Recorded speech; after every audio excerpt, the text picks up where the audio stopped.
I think MacMen's definitely a favorite to make top 8, if not win this whole thing. Love to see how Memelord hangs on in the mirror. Some people who are really good at the character actually get really off-put by their mirrors. I'm interested to see, you know, if Mac is stable in this or if he's a bit put on the back foot. Yeah, because also in the mirrors, you have a level of belligerency that you can start doing to your opponent. MacMens with our ranked wrist. No fear, though. Blocking that tap dust is sick. A lot of people are not that warmed up. I believe Mac came in, you know, with the hot hands. Showing it off. Already warmed up. That's what you need to be doing if you're aiming for that top 8 spot. So you need minimum 7 sets. And for your Guilty Gear especially, you almost have to win all of them. For sure. I mean, you do have 2 hours to get your sets in, but if you want a great record, you really want to make your top 8, it behooves you to come in pretty hot. Mac's looking pretty darn good himself. Oh my gosh, the round start 5H? No, the Anji players, they told me that button is unusable in neutral. Except for when they know that it's unusable, that's when it becomes perfectly usable. No! Oh, 2+ for your own good. Decent meter though. That's a classic Anji mix-up, is representing one option and then quick RCing to the other one. Oh, the 2D counter hit when it converted into a kill route. And nice JK. Mac is on one. I mean, these are not easy reactions. People will tell you that they are, but they're not. They're pretty darn hard, and to come in that ready for almost everything we've seen tonight. He's really on a tear right now. Oh, he reacts again. Doesn't get the forward jump, though. The attempt at a gold burst, and it's not going to pay out for Memelord. MacMen's going to take game number 1. Yeah, beautiful stuff. I don't even hate how Memelord is playing right now. It's just that he's overextending a bit, and Mac is so ready for everything. How do you open somebody up like that? You have to either play incredibly solid, do incredibly boring offense, or get way deep in your bag and do some truly freakish offensive stuff. And you need resources to do that, so you have to earn your way there. Yeah, and not to mention, MacMens is always going to be cashing out hard every single punish that's gotten. So you don't have a large room for error when you're going for these big risky options, these high reward setups that you might try and bank on MacMens not being ready for. Goodness. Speaking of. Yeah, hard to be ready for that, but no success from the gold burst, and it's going to put you in the corner for your troubles with no burst to speak of. This pressure could last a while. Well, you get freed from the pressure in the corner. Not going to use meter to break the wall. Might see BRC shenanigans coming out. Bedman's gonna throw a whole lot worse. 2-piece starters, not too much damage, but through the wall here. Thanks to the butterfly, couldn't get the kill, but Nagiha coming in to snipe Memelord out. Yeah, Memelord playing a little crazy in that round. I think they could button it up more. They have to earn their tension against Mac here to get the offense really started. Speaking of having to earn it, MacMens, another wall break, 50% taken away. Burst here is critical, cannot get it baited. One burst bait seen already. Does not get the super through the wall, a little high up for that wall stick, but just to come in with positive bonus and some tension on the board already. Oh, there's the good stuff. There's the gold burst, 3rd time's the charm. I do love the little games of chicken they've been playing by spinning at each other. It's like, are you going to release first? Are you going to hold it and then, you know, dance through my Fujin? It's a good time.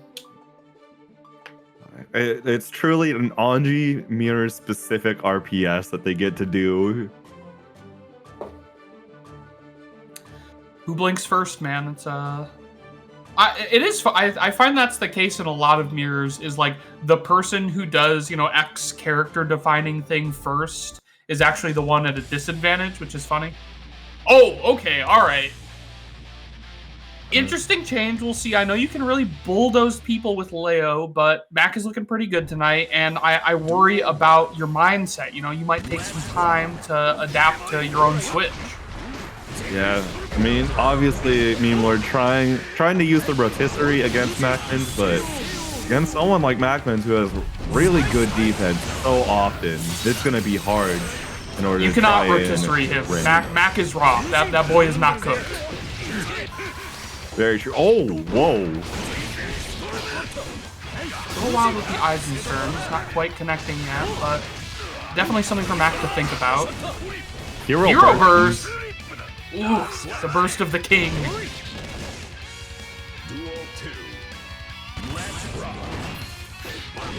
Yeah, R slash into 5H are really good buttons for Leo, but not when there's a spin to win on the table.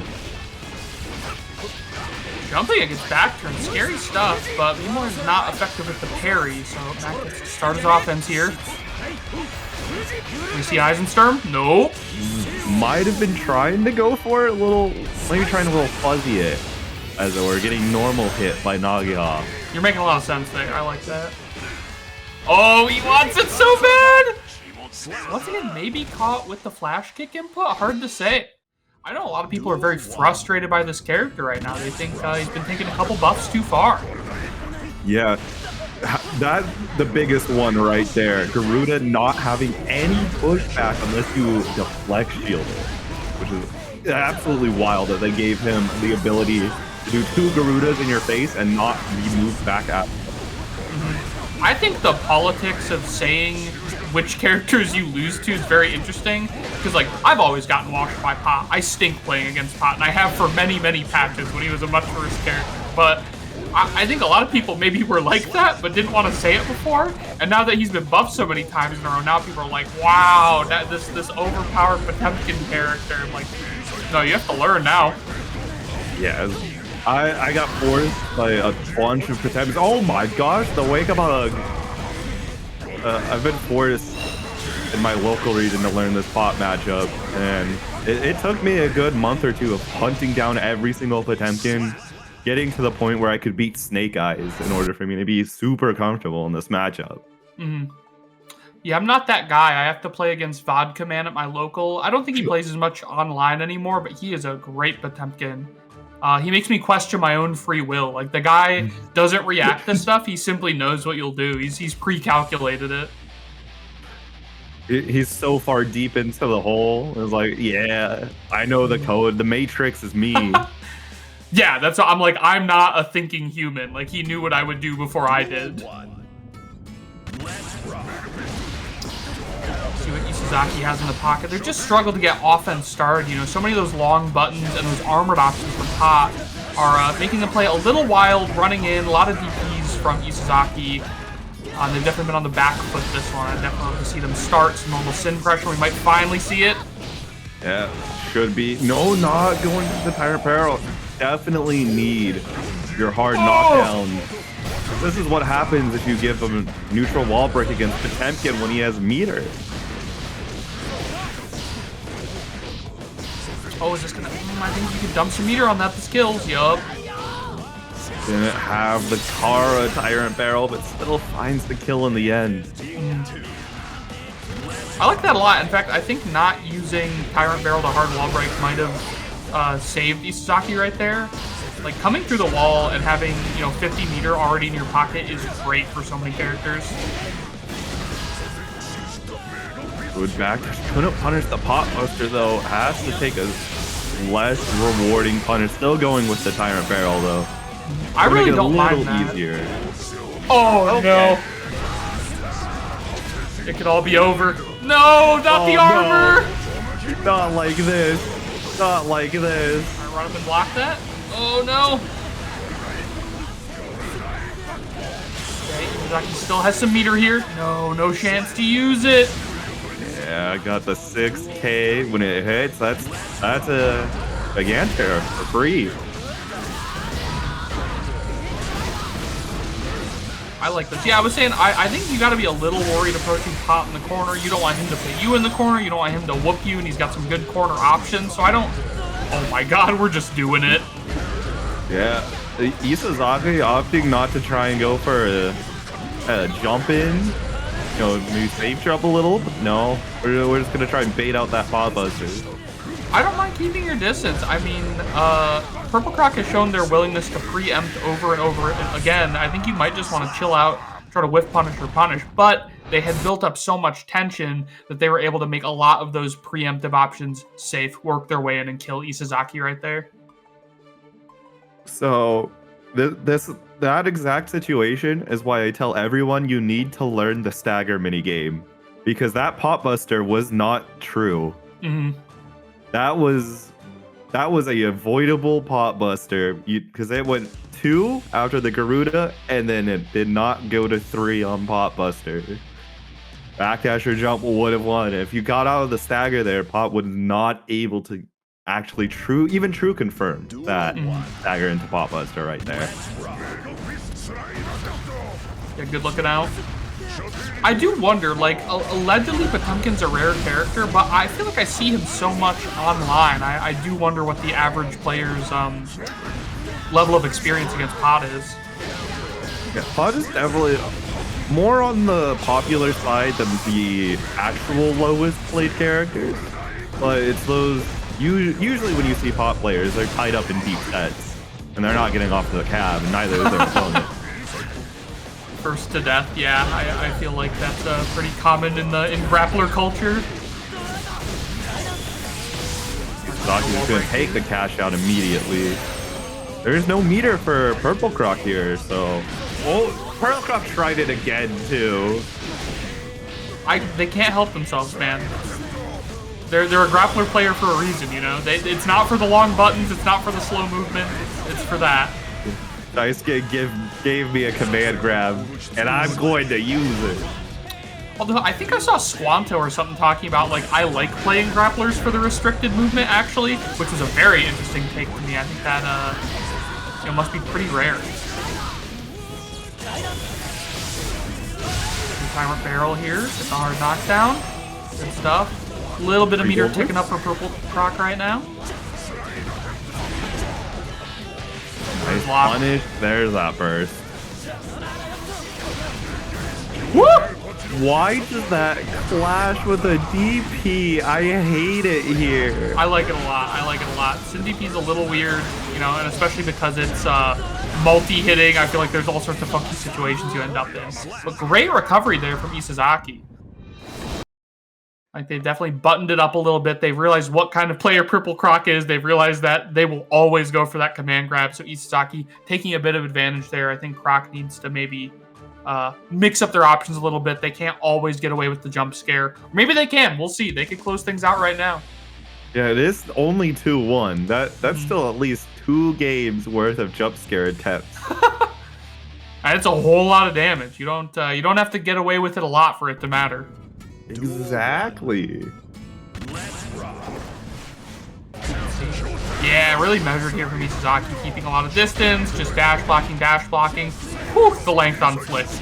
As far as I'm concerned, Flick is plus now. That move is +3. Don't look it up. It is a move not to be trifled with for sure. Yeah. Oh, no, wall break!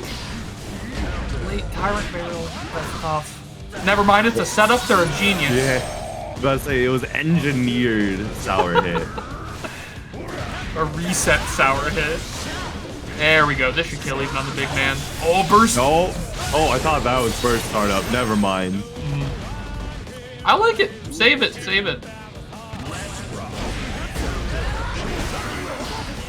Good cancel there into the armor. I wonder if they were going to do that or if they reacted. Yeah. Oh, no. Back throw. This always happens to me against Pot. Every single time I think I finally walk them down into the corner, then boom. You can't keep a Pot player still in the corner for more than like 3 seconds maximum. They've got so much stuff they want to hit. However, you got hit a little too much. Oh no! Does not get the super through the wall. This is right on the Heat Knuckle mini game, and a hard slash is gonna take us to 2-2. Good job. Way to use your meter, Isozaki. You do not want to get, caught by the random buster because you did an unsafe move. I love, PRCing, making your stuff safe and finishing things off. We got our first game 5 of the night already. And for those of you at home, I want you to know it is not too late to join. You can still pull up to this ladder until the 2-hour time limit is up. You still have time to get your sets in, but you better start now because you need at least 7 to qualify for the top cut.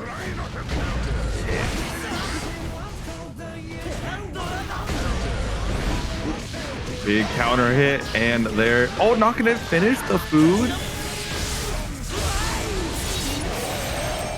Hard knockdown for your troubles. We've seen this situation over and over again. PurpleKrok just barely on a bar of tension. Isozaki with that positive bonus about to really make things hurt. Yeah, can't get a kill. Pot health too high. Is another chick.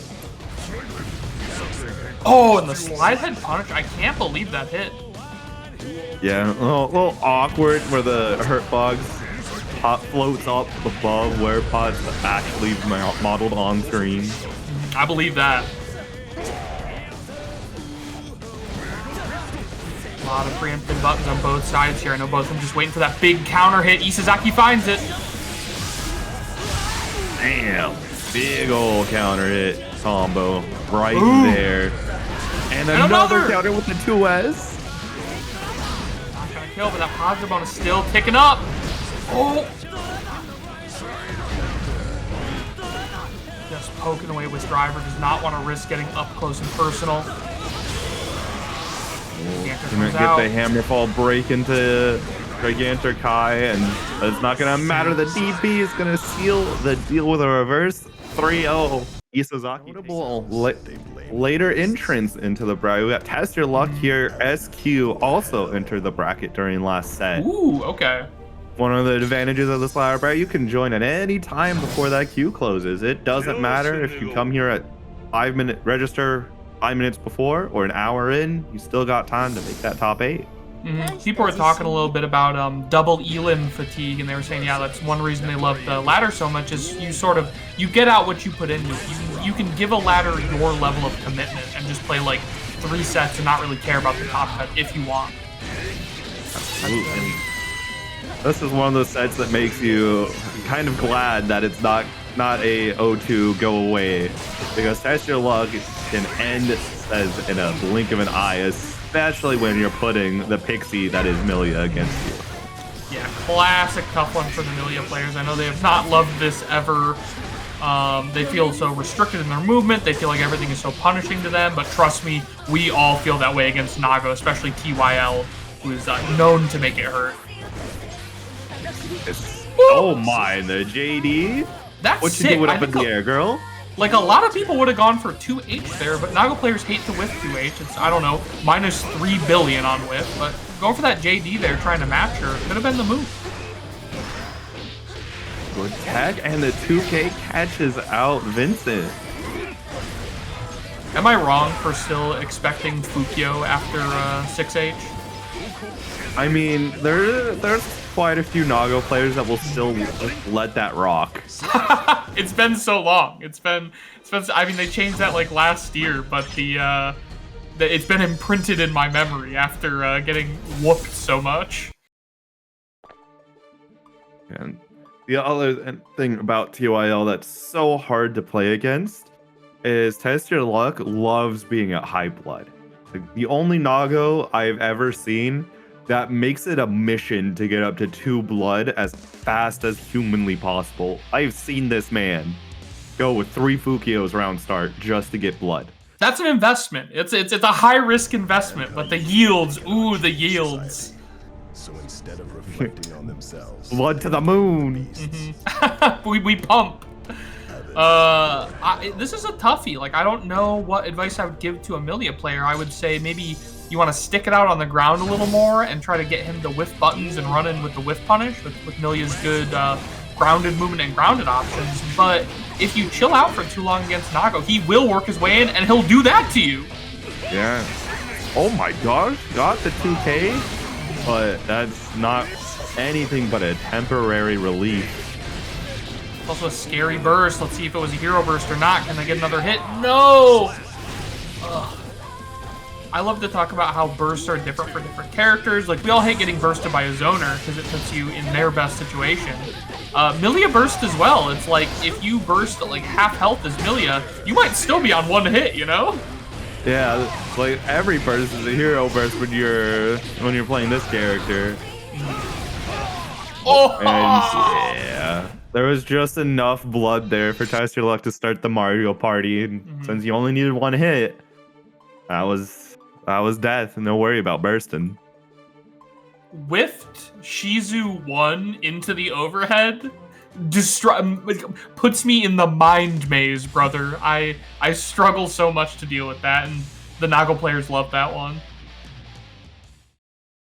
As Khalil is reminding everybody, please go hit the match arena. There are a variety of ways to contribute, especially playing the codes. If you haven't, do your homework, please. I know all of the players will appreciate a little extra going home money.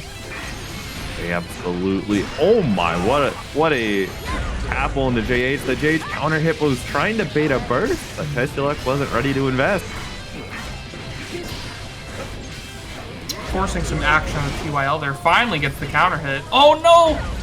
I don't know if I recommend that burst bait. That's leaving a little too much on the table, you know? You might be dead for that. I mean, but that's the Millia way, right? You burst bait 3 times into dying, and then your opponent finally bursts the second you're like, okay, it's been 3 times. Let's go! Oh no! Dude, I haven't seen that yet. It's so fun, but I know if it happened to me, I'd be so tilted. Yeah. I already get hit by too many blood pops. Like, I'm never watching the Nago blood meter enough, and I'll run in and get nailed by the pop and knock out my punish. Yeah. I mean, against someone like TestYourLuck, too, it's like, you don't really feel like you should watch the blood because you just trust TestYourLuck not to pop. I'm watching a lot of other stuff, man. I got my work cut out for me. Oh my god, finds the back throw?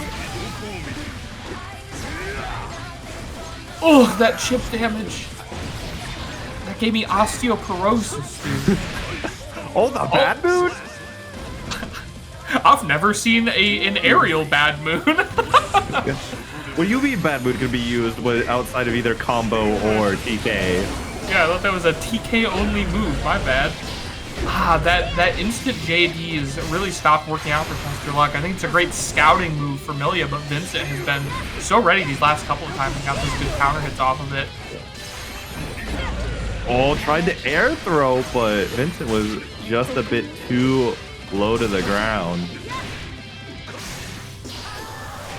Ooh. Gonna get the kill because of H-Disc. The 6P not gonna be able to get it canceled the S-Disc for it. Let's get to spend some meter. Oh my god! The JD? Yeah, I wonder what Test got caught by if they just didn't expect the continued offense after the RC.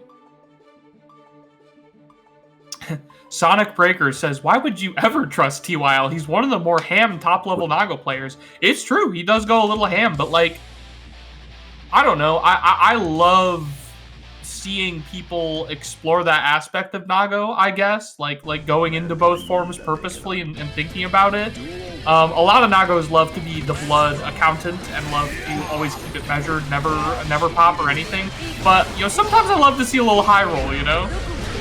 Yeah, look, for blood management, I trust TestYourLuck. For showing up to brackets on time, different story. No, man, he made it. He hit the 2-hour window for the ladder. He's good. Look, I just remember at Evo, them having to call TestYourLuck about 10 times. He was doing blood math in his head. You could not comprehend the levels he's on. Oh my. Oh! Not remember, folks, don't run up 6P. I'm so sorry. That was a ballsy move. I like that a lot. You know, probably trying to predict the far slash or something, but just does not work out there for Vincent. I wonder if they just pulled up. Tell me about this matchup. I think May's got pretty decent normals, could be a bit competitive with Sim, but I think his are just a little better. That said, her air movement could definitely spell the story here. After the Season 4 nerfs, she's really only got 5H to really contest in with, now that, you know, 5K this is May now 9 player. and 2S is 11. It does give Sin a slight edge with his normals outside of 5H. Obviously, 5H is a wall of 13-frame hitbox. It's invincible as far as I can tell. But also, it's like, Sin has a lot of really good stuff this patch, and it can really overwhelm May. It's true. I mean, just baiting with Beat Driver, like sitting outside, making May take the risks, And even, I said Mei has good air movement, which is true, but Sin's got a lot of decent air-to-air and anti-air options to try and meet her. Wisp is really struggling to get the offense going here. That said, fat counter hit. That's how you get it started. Oh, trying to go for the double 5H ender was just out of range, and yeah, there's those 2S stagger type pressures. So much worse now. There's 3 extra frames, if I remember the exact math correctly, between each 2S. Your prophecy came true, man. I mean, you called it out, and we saw Wisp with a couple of 2S's right there, and Pinky was able to take advantage. Woo! Yeah, the FPRC mix, it's real. Oh! Close blast at the wrong time and did not hit Wisp, and Wisp can take the round. That's a toughie. Little proximity normal funkiness didn't get the turnaround. Oh my. Puts off Wisp, but that 6P surely does, and there goes that throw in Vuln DP. Yeah, both players looking a little belligerent right now. Both of them choosing not to block on Wake Up. Blocking on Wake Up's overrated. It's how you lose. They don't want you to block in this drive. Blocking was invented by Big Defeat to try and stop you from winning. Blocking was invented by Big Grappler. Interesting Elcon. I don't mind the idea of trying to get under. I think that's a great way to use some of those forward advancing moves, but against Mei, it's a bit of a risk. That said, Pinky does recover, gets that first game. Yeah, it's like going for Elcons, you're just begging to get 5H counter hit. But on the flip side is it can be hard to react fast enough in order to get that Elcon. If your opponent's also not trying to just gimmick you out by spamming 5H in neutral, then Elcon starts looking a little more good of an option. Mineral says, whoa, Mei, I haven't seen Mei in forever. Yeah, us either. We were very excited to see a couple pull up to bracket. That's a risky burst, but it's tough. I mean, if you're going to head through the wall there, you really do not want to give her any meter. That's a Wisp building a lot of tension anyways. Yeah, it's like 5H counter hit. Like, if Mei does not have meter, you can burst that immediately. But that delay is what made it really risky. Because if Wisp did not cancel there, that would have gotten baited from how long SirPinky took. Open up with the low, and oh my god! Yeah, that's all you need. Saves damage for some reason. That was a funny one. But like, why is 6H getting more damage? It didn't need that. Her patch notes might have been the funniest just because they wanted to buff anchor normals, but that's a lot of her normals are anchor normals, so you look through patch notes, so like, we wanted to lower damage. Mei, increase damage. Increase damage. It certainly was a choice. Oh! Oh, tried to go for the double does, the DD route, but... Alright, I think Pinky really has to button things down. We've seen Wisp is very, very willing to mash 5P there, and it's a great button, but it's gotten them out of far too many situations. We gotta lock down that stagger pressure, punish the mashing, win this thing with some big counter hits. Yeah, it's a 4-frame mash that's really good. It's really far, and that's the best thing about Mei's 5P, and what makes it a top class 5P is just it can be referred to sometimes as a secondary far slash. So you've got to do what you can. It does not hit crouches very easily. So you can definitely use some of the lower hitting moves to stop that 5P from being as much of a terror. Yeah, Mei gets a lot of benefit out of like range on some of her non-standard moves. Like, of course, we've all been hit by her dust from 50 yards away. It's a dust farther than a lot of far slashes. Oh my god. Oh my gosh, that was a risky attempt out of the corner, but SirPinky was very content in just letting it rock in the chip. Oh! Forgot to FD moment. That's unfortunate.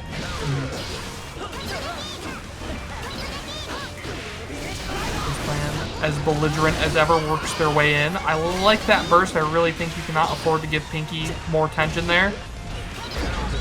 Oh! Oh! Also gonna change your day, man. Hurt real bad. No super though. Yeah, unfortunately, did not want to go for the scaled OHK route that was there. That was given a meter to wall break. Sometimes don't need it. Oh no, got the kill, but we're just gonna dolphin it out. Yeah, Pinky was really chasing down that round, and Wisp was running away a lot. They've gotten a lot of mileage out of backdash into Dolphin, especially. Good 2P. Woo!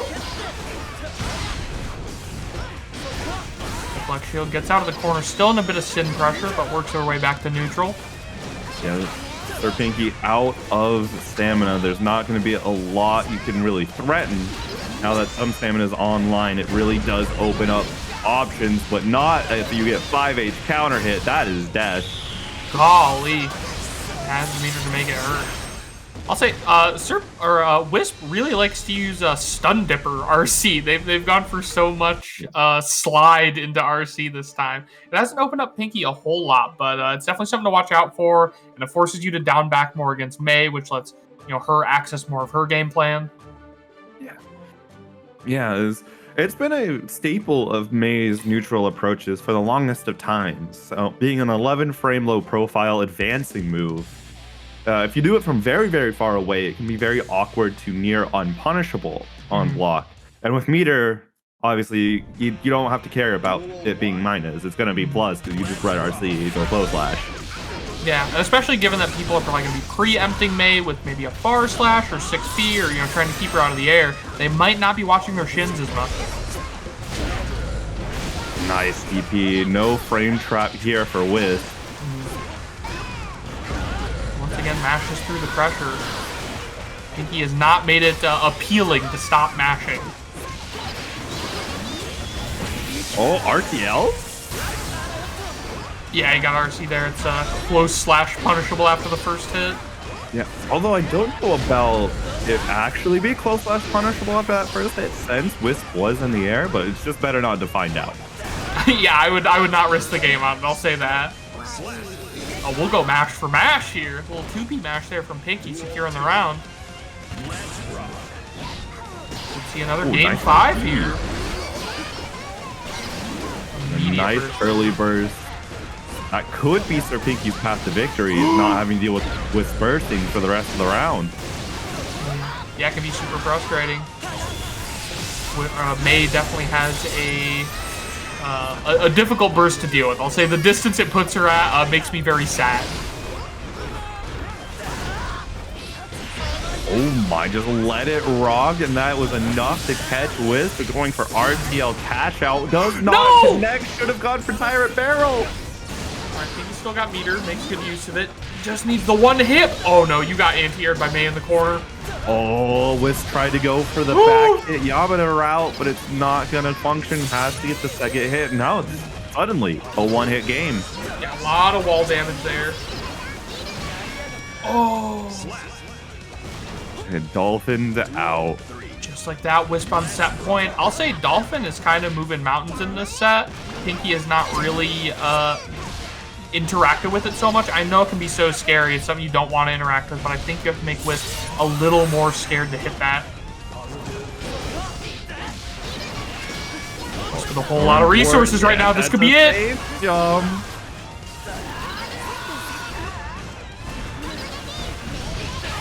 Oh, and the tap does finish her. If you have seen Dany, you know that Ender stuck to a round very well. And Wisp will take the set. It is Secunda is the song I'm thinking of. That shows up in so many other videos and things because it's great. Let's go. So we got the disc online. Gets counter hit on that close slash, have to burst it unless you want to get sent through the wall. Hard knockdown. Yeah, another Millia versus big body match tonight, and the second time we're seeing a Potemkin as well. But Anji has so much experience out here. The Millia players are bringing out all the stops. Like, she got nerfed, and they decided to put 100% of their time into research. They have their top scientists out here improving the character. It's crazy. Also, I just want to point out either Envy you could have killed without having to use Blue Wild Salt. Thank you, Optimizer. You just go into the Septic Voices. Septic Voice 5k stage, it would have killed. Producer Khalil saying, too bad Hiho isn't here. Hiho, one of the Twitch chatter Millias of all time. Oh, man. He all kind of got cooked on Twitter. You can't let the Millias support each other. It makes their power level stronger. Oh, got the TK Bad Moon, though. Oh, it's just Flex. 2D Rock, no diss. Interesting. I mean, you know, Gift out here blocking a lot of JH and not mashing, not ducking after so much, but Envy really afraid to commit. Yeah, I've seen 2K thus far. I think they're definitely scouting for Gift's behavior around that JH scene where they're willing to, you know, fuzzy or try and mash in that pressure. Oh, I did not expect this to work there. Millia's got some great neutral tools, man. She's got an incredible ground toolkit. It can be very scary to use because you have to run right at Potemkin's big fists, but when you get the occasion, she can definitely play some neutral. You've got to go in for the hug.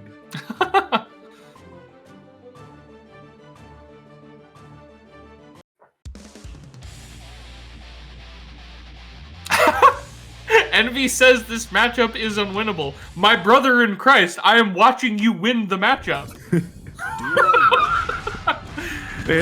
Look at the screen, Envy! Open your eyes! The classic strike player nonsense. Well, this matchup's 7-3 because I'm slightly inconvenienced. It's a 6-4. It's literally unwinnable. Of course, a lot of matchups will feel unwinnable after you block that Garuda. Yeah, that's his death. Big ol' 7 letters. A lot of Potemkin hate coming out. Fair enough. Like I said, I've always gotten whooped by that character, and a lot of people are just sort of finding out some of his strong options. But, like, people are complaining about stuff of his that hasn't been buffed in the recent patch. It's just, I guess the pop players are just more out and about and showing off what they can do. Yeah, that's definitely kind of the thing when characters get their game plans changed. People will be more attuned to what they're doing now, especially if it gets so much stronger, like Pot, who's just skyrocketing in strength. And you'll just have the people who knew the matchup beforehand and the Pot players as well, like, Pot always did this.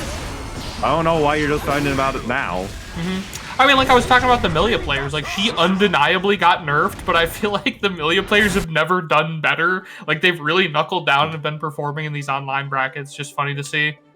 Maybe Capel was the thing holding back these Millia players all along. Who knew? Who could not catch me with a Capel? I mean, it's still a usable move. It's not completely unusable. It's certainly lost some of its utility, but definitely a tool in the toolbox still. Use Envy, stop reading Twitch chat! You have to win the set! What? Envy is one of those Twitch chatters during the set. By the way, everyone, take notes. That was a combo off of Capel. Like, it can still combo. It doesn't get the grounded combos it used to, but definitely a move you could hit. I'm surprised Envy just let Lush Shaker holy rock. You're gonna die for that. Die with 100 meter. Feels bad, man.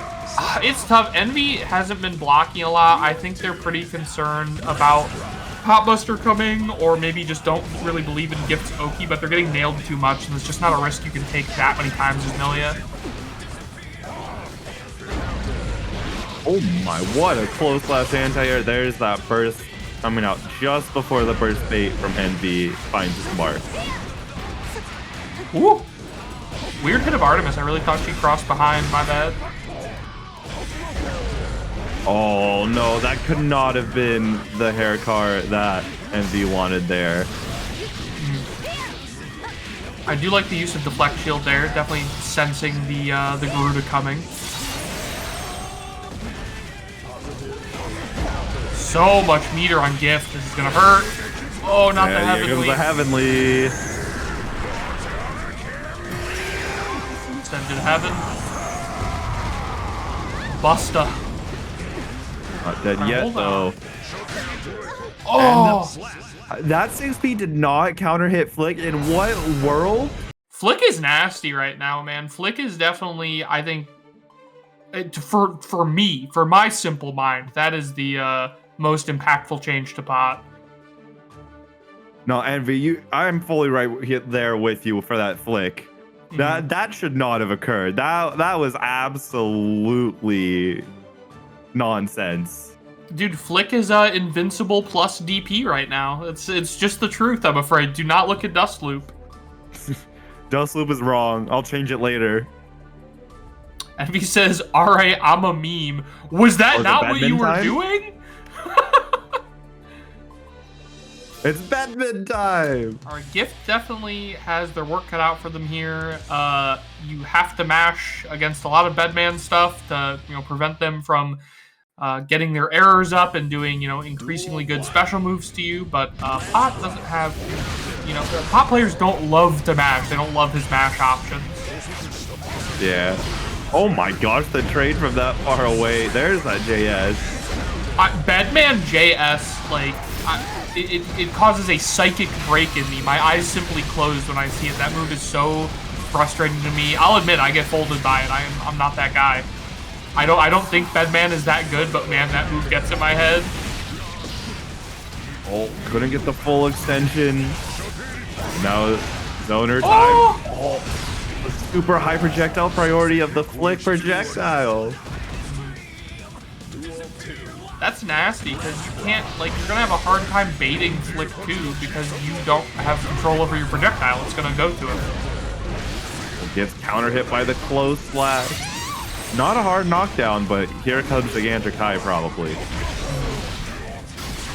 Oh, I love that. People forget about White Wild Assault, myself included. No!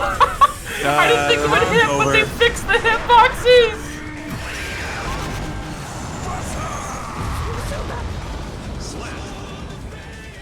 Khalil, how much do I have to pay you to put Hatsune Miku Heavenly on screen? Install the mod mid-stream.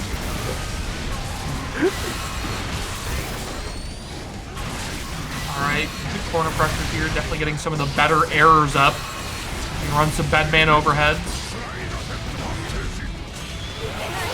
Oh no, was that safe jab? Yup. Great read from Gift. Gonna cash out with a pot buster. Nice back dash. There's the second one. No! Oh my god. Esgifto will take the set 3-1. What a great performance there at the end. Sometimes that's good. Sometimes it's good to ask going questions. for another round. You can test your luck. This is sick. I mean, for a lot of you, like, if you're not going to stick around for top 8, which you should, this is almost certainly going to show up high in top 8. Yeah, this is just a preview set of what's to come. The stakes are much higher for your test your luck here than they are for Dany. Because Dany is going to, win or lose, will still be a strong contender for top 8, but this could keep test your luck out of top 8. Yeah, Test has only played 5 sets thus far, I think, so a loss here could be pretty consequential as far as your top step concerns.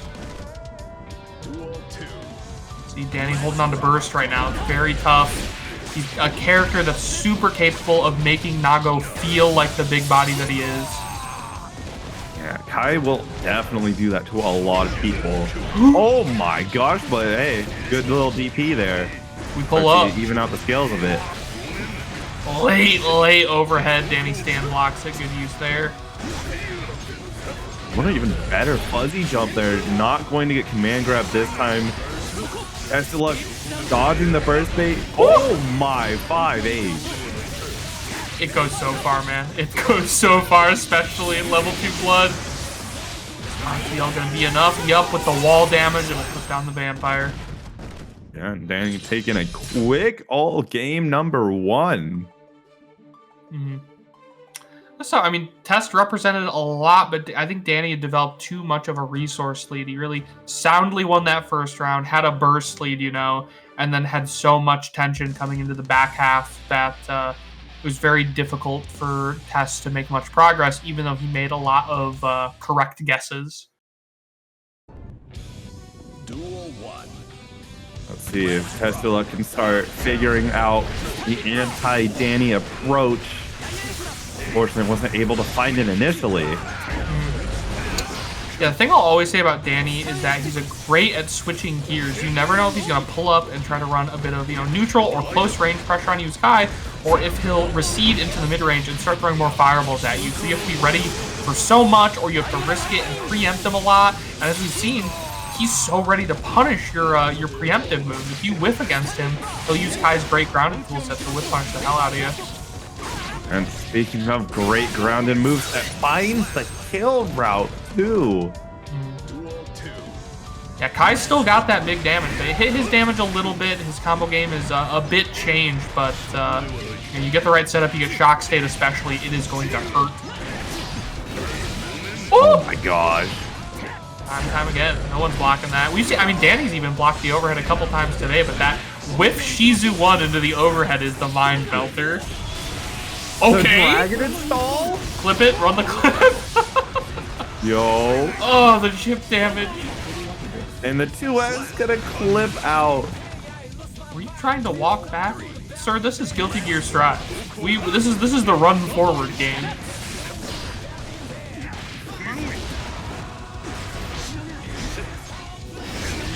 Tough place to be, once again opened up by just the second hit there. Not able to get the super to break the wall to help reduce that blood gauge, but it's going down by itself. Test, oh my god, you have too many fireballs. Test is really liking that fast air-to-air JD. It's like if you can instantly react and just tag somebody with it, you limit their air movement so much. I know that's something Nago players really like to watch out for. They hate people jumping in on them. They hate to risk it with their anti-airs. They feel like their anti-airs are too risky. So Test really finding an option there to lock people down in the mid-range and stop them jumping. It's pretty interesting. Yeah, I mean, that's kind of what Nago needs to do now that all of his H buttons are not special cancelable. Like, it's always a risk to press any of them if your opponent is going to be very, very jumpy. And if Tesla is able to stop that jumping, that opens a lot of neutral options again. Crazy 2P check on the Beyblade. I like that a lot. What a 6P, the people's elbow. Funny, Test's not afraid to jump as well. It's just, it's not the best jump. It's pretty darn heavy, but we'll get it done eventually. Special's been really good at stopping these not guaranteed charged stun edges from Dany with the Fugio 5H. I think it's a good way of being thoughtful about your resources. You know, you're Nago. You take a lot of damage at higher blood, but you've got a pretty decent health pool. You can afford to maybe get clipped by a couple of those fireballs if it finally gets you that giant counter hit eventually. Well, speaking of giant counter hits, a great close flash there. Oh my god. Found the gap. Yeah, that might have been the first dire clout of the set and it gets DP'd. Reversal overdrive, rather.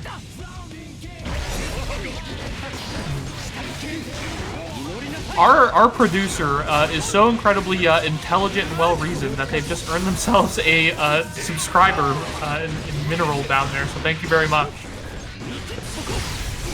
Woo! I love that deflect shield on the fireball and anti-air Beyblade? It can happen to you. It's definitely something scary to go for. Like, you don't want Kai to get further away, but in terms of messing up Dany's momentum and spacing, great play. But it's going to leave you really low in burst here coming out into round 3. Oh no. Extended hurt box. Honey, I made you extended hurt box for dinner. I hope you enjoy it. Scary ass burst. Dany Red RC, not trying to play any mind games. We mash those. Never let anybody tell you mashing isn't a vital part of fighting games. That is propaganda. The agenda must be maintained.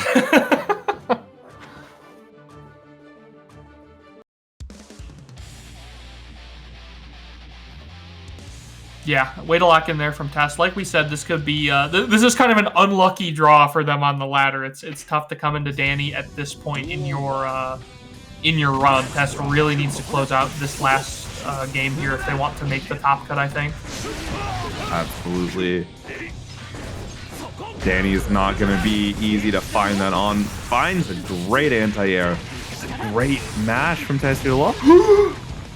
Didn't get the meter to RC Dipper there at the end. Oh my god, that damage off of one move. Oh no, the games were tried to be played. Dany not able to win it. Yeah, a little sweaty there from Dany. A whole lot of Dipper in unsafe situations. Test taking well advantage of it.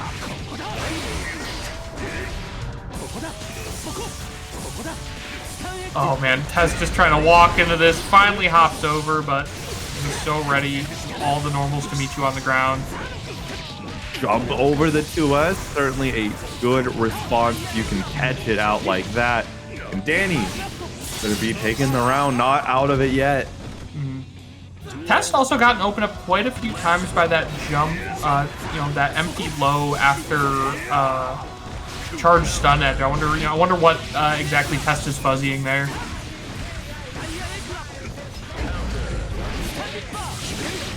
Oh, this is a tough way to start this if you want to close this game out, man.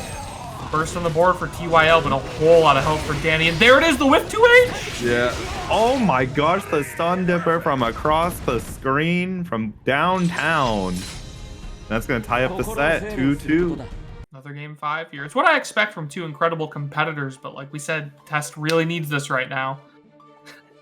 Khalil saying, I wish TYL's tag or sponsor tag was one character shorter. I've definitely been there. I usually abbreviate 9 moons to 9M. So I think people are familiar with them at this point. But I mean, I'm sure Nick Hazard appreciates you running the full tag. Yeah. So yeah, aren't you glad for people like me who have very short tags, short sponsors who... You know, for every TestYourLuck out there, there's a me where my tag is all of 6 characters. Same with yours, in fact. Yeah, I mean, it's just my name.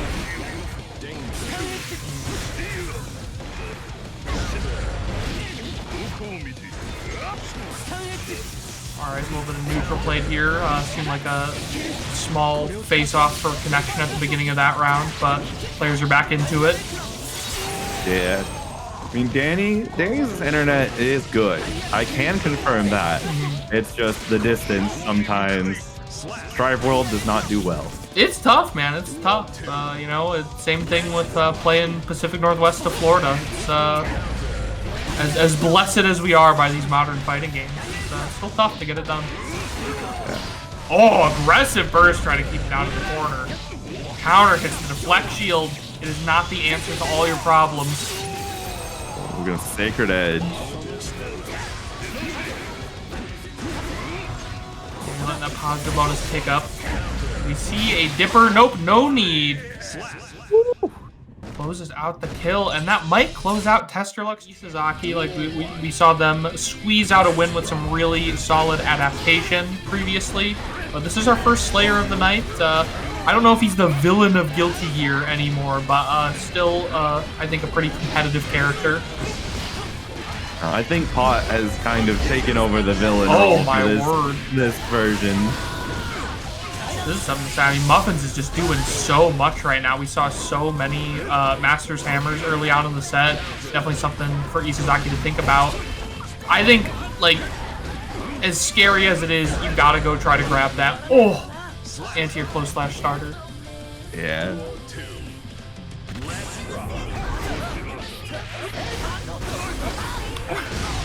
Muffinz was pressing after the low. They are pressing every which way, representing the whole kit right now. And very tough to deal with and pin down. Oh no! Counter hit pile bunker. You gotta look out for that. I wonder what that was. I wonder if they inputted DP on the other side or something. I'll say I do like how much Muffinz is grabbing. I think that's maybe something Slayers don't represent until it's too late. But I'm a big fan of being a bad man early, representing like your whole kit early on and getting it in your opponent's head. Oh no! Throw whiffing. This is tough. This is tough for sure. We've all been blown up by Slayer like this. It all has counterplay, but that's not helpful to hear when you've just lost 80% of your life bar. I think Isozaki just needs to take a minute to breathe, think about what they have to deal with in each scenario. Like, okay, do I have to worry about cross up here? Let's take a look for it. Do I have to worry about throw here? Let's take a look for it.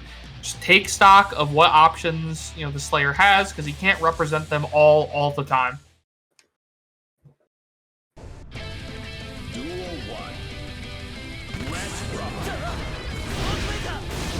That's a very risky start to things, but it does get the offense going. I think it could be. I think it could be good. Like, if you don't give Slayer any resources, really choke him out, his movement and his defense are fairly limited. I won't say his defense is bad. He's got some great mash buttons, but limited. Doesn't have a DP, doesn't have a reversal. Oh, the double whip on. Yep. The Slayer special. You're in the air above me. Let me just keep pressing close slash over and over. And see, I like that YRC there. Just like, I don't want to bother with the options you have after this OP. Let me just YRC, see what follow-up you're going for, get things started.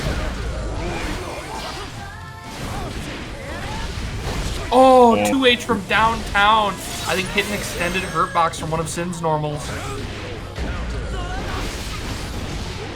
Yeah, Muffinz is playing a bit crazy right now. They will get hit and then continue trying to dash at Isozaki. I think you might have to work your way in another way. That said, they have a whole lot of resources right now. Yep. RC started off.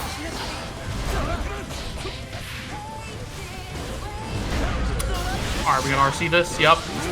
Oh my god! You gotta risk it. I was so scared that the burst hit.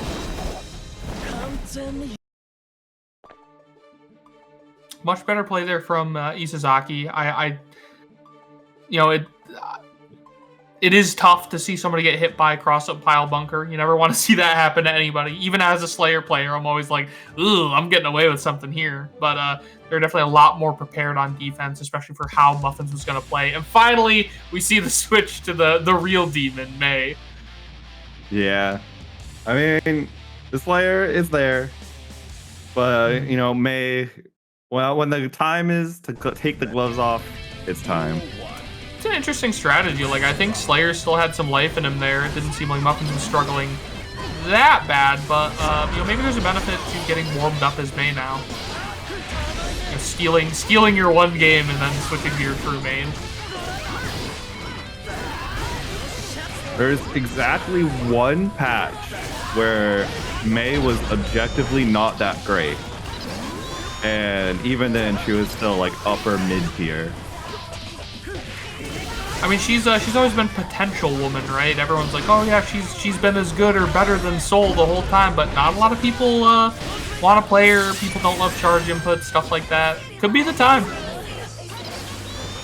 Yeah, I mean, it's just the thing, right? Of Mei at the start of Guilty Gear, like very season 1, very well-defined game plan. A lot of people started with her, and then every single patch since season 1, like every major season patch, has changed her significantly.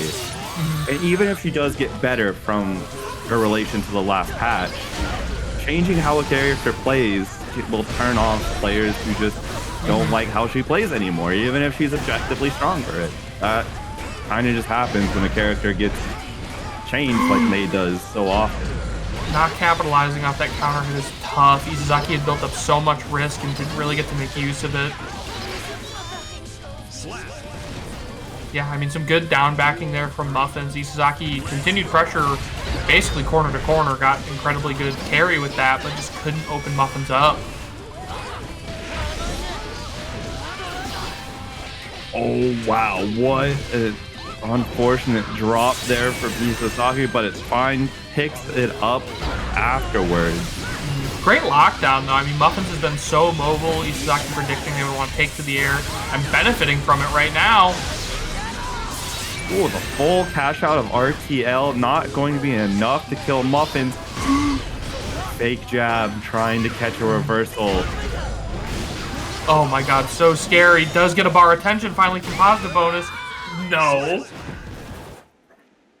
Sins will stay that move stinks, but like its angle and its how long it takes, I think, are kind of to its benefit. It really messes with your rhythm. Like you're highly likely to react way too early to it.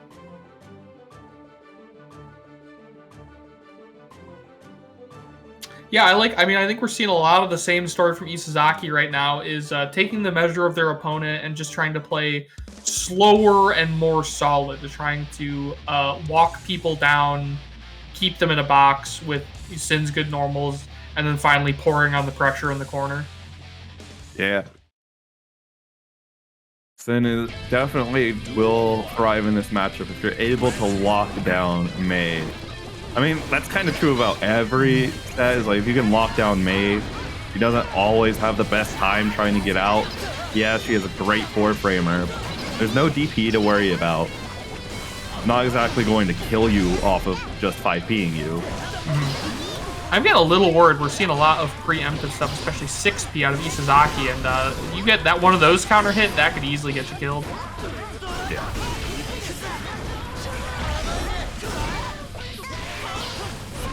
What a blocker. It's funny, like, Muffinz has been such an active player, you might not believe they can block, but when they get put down like that, they've been really solid blocking Sin's offense. Absolutely. And, you know, that's kind of what makes a good Mei player this patch, is really being hyper aggressive when you can, like in neutral or on pressure. But when you need to, when it's time to block, oh my DP, not even first getting baited. It's an obvious line of play, but having the wherewithal to scout that and perform it at the end of a round, you know, when you've been playing all day, is pretty tough. Great job. Oh, big counter hit time. Could be a problem. Oh no, the super whiffs! You weren't close enough to the corner. From that specific route, you do need the Kara or double Kara Orca. Or not necessarily double Kara, but the Kara Stalk Orca in order to make it actually connect how you want. Connecting a couple of overheads connecting in a row. Muffinz finally not reacting. Isozaki only switching out where they want to do that hoof stomp cancel. Oh no, the DP not going to be able to kill off of it. That does send Muffinz into a one-touch scenario. Spends their positive bonus, extending pressure right now. Gets that YRC into this little sequence. Muffinz fights out back into neutral. Woo! Baits out the up dolphin, not going to connect to get the kill, and the 6P coming out from Isozaki, going to take the set 3-1. Super tough. I really think Muffinz had it there at the end, but there were a couple. Disney has some really good things. Like, ignoring the fact that in the ice field she builds an egregious amount of tension for the opponent, but like Mikhail's sword, really, really good. I like the character a lot, and she frequently frustrates me, and I feel like Dizzy players get to play a lot differently from each other, which I always appreciate. I think the ice field's a goofy mechanic, and it's very weird how it's like for each character, you're gonna move different on the ice, and like, I just really hate, I feel like it's unclear how my character is gonna move on it, and I really dislike that in a fighting game, you know? Yeah. Oh, and also, you know, Dizzy does solid amounts of damage too off of smaller confirms because of Mikhail's sword. So like you said, like with the ice field, just causing a lot of chaos with movement abilities and just movement in general. As well as she has some pretty far-reaching moves. Yeah, she has the fascinating ability to like affect a bunch of the screen space with the spears right there, like we just saw, with her fireball, with the fish, with the knife. All of that is super cool. And then for me, I just wish Ice Field didn't exist. I feel like it turns the character a bit goofy for me. Especially with the Wings of Light, which is, even if you know you have the life to face tank it, just makes you want to be aggressive and get damage on the Dizzy to shut it off. It's such a cool move to put on a zoner. I like it so much. And in fact, I like the freeze. I think the freeze is so sick. But the field itself is really frustrating, to me at least.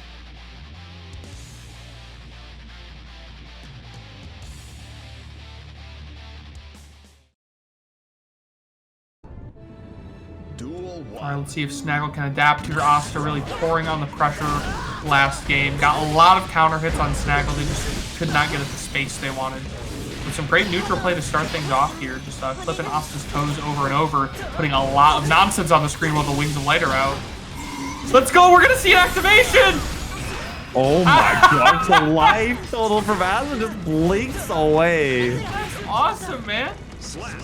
And like I said, I think we are seeing a lot tighter play from Snaggel. They are backing off more and filling the screen with a whole lot of nonsense. They do not want to get hit by you know, random elk hunt anymore. Oh, nice burst. That 60 was so active, caught me Kyle Sword. Nice back throw. Narwhal coming out. Wings of Light activated again. This is what I'm saying. Like, I'm so excited because I feel like Dizzies get to play different. A lot of them don't even want to pretend like Wings of Light is a move. They're just not interested in trying to, you know, use that gimmick or build up that much tension to even use it. But Snaggel over here making it a core part of their game plan.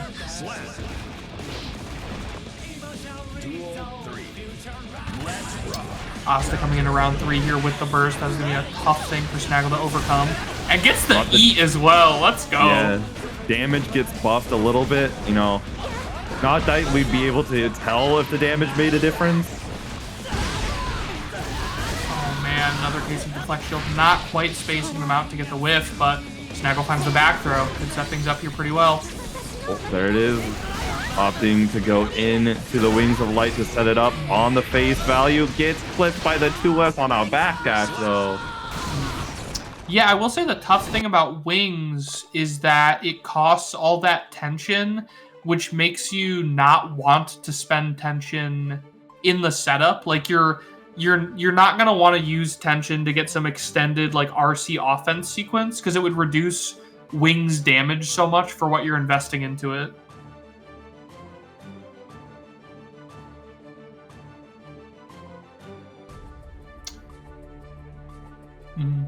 Drogmeyer saying they put all her power budget into Wings. I don't know. I mean, I think you can play Dizzy just, you know, doing setup over and over, and it's like, oh, am I gonna empty jump low? Am I gonna do the overhead? You can play her a bit more like Millia, like trying to put a projectile on somebody on wake up and run something. But you're not wrong. I think, you know, there's a lot more for that character to be developed still.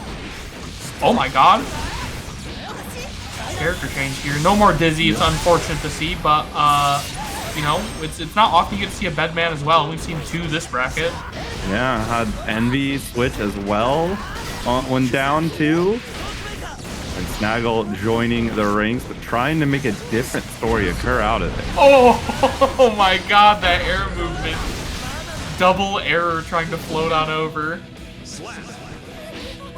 Asta not phased in the slightest. Interesting. The second time we've seen that type of setup from Snaggel. I don't know how much better I mean, it's certainly going to mess with your opponent's anti-air timing, but I don't know how much it buys you. You have the head loaded right now. Oh, we're going to see install. I don't know if that installs free, like, things you threw before the install. It didn't look like it there. That's tough. Asta really, or I'm sorry, Snaggel really not getting to use the install. They were stuck blocking or being hit for a bunch of it. Yeah, that's always unfortunate, spending 50 meters to do effectively nothing. I wonder if Sin DP hits any of that. Asta seems a bit reluctant to charge into the Bedman JH. Oh my, the back air throw.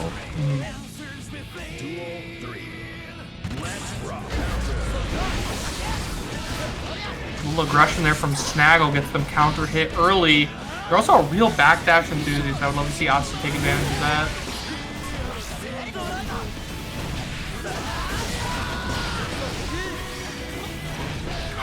Oh, you know Asta wanted the air throw there.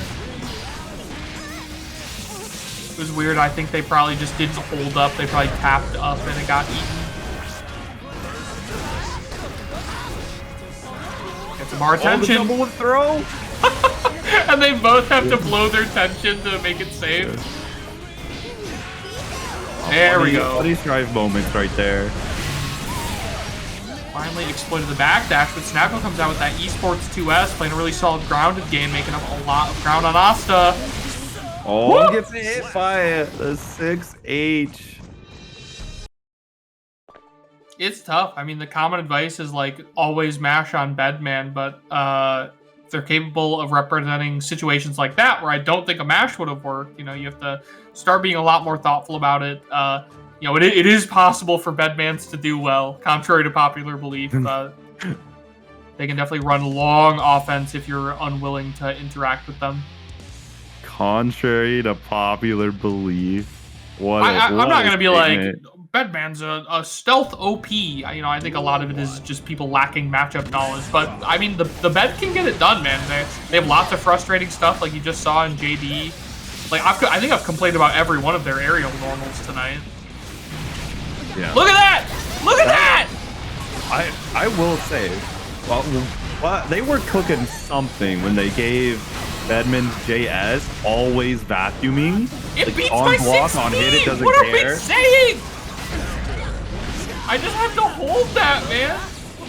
That's like one of the move properties that people don't talk about a lot because Bedman as a whole isn't regarded as a super strong character.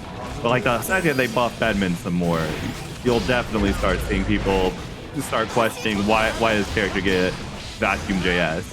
Yeah, I won't say it's riskless for Bedman to take to the skies. And obviously, you know, sometimes it's better to go for like a 5P anti-air, or to just sometimes you just gotta hold it if they're playing the neutral well with their air normals. But my God, they're all pretty good in their own way.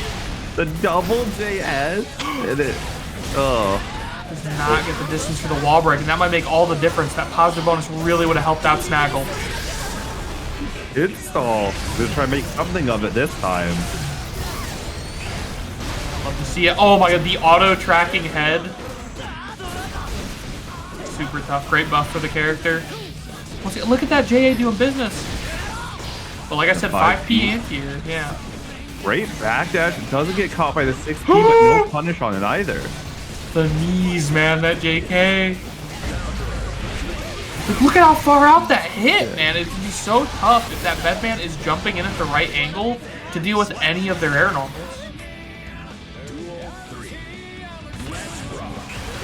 Yeah, Khalil pointing out this might be the only real bed that Sin knows, as he obviously has a race car bed at home. Yeah. Now, is it a Lightning McQueen bed? Without a doubt. Without a doubt. Kershaw. Okay. Snaggel has 50 meter, has burst. Gonna have to use one of these defensive options as soon as possible. Has to burst.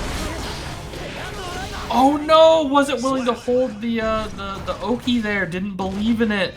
I think maybe a block into a wire. But could always be a shakeup. Could see either of the two players on your screen right now in Grands just as easily. Oh my God. Mirage gets in my head so bad, man. I can't tell you how many times every type of move I've thrown out has had Mirage just phase right through it. Yeah, Mirage does have a tendency to do that. Yeah, down a burst and down a whole lot of health right now. That said, it is Millia. One fat counter hit from Kai, especially with Shock stayed up, can really turn things around for Kensei right now. Especially now that risk is at 80%. That's one IAD away from dying. I like the YRC a lot. Like, you know, waited, sat a long time on it, blocked it out, and then lets the risk drain, gets an increased tension pulse from it, but Kensei does get the cash out just a little bit there. Both players on one. Oh, and good finish. Yeah, both players on one hit there. At the end, I was getting a little scared. Every time I see a Millia player with orange health, I know it could all be over in a heartbeat.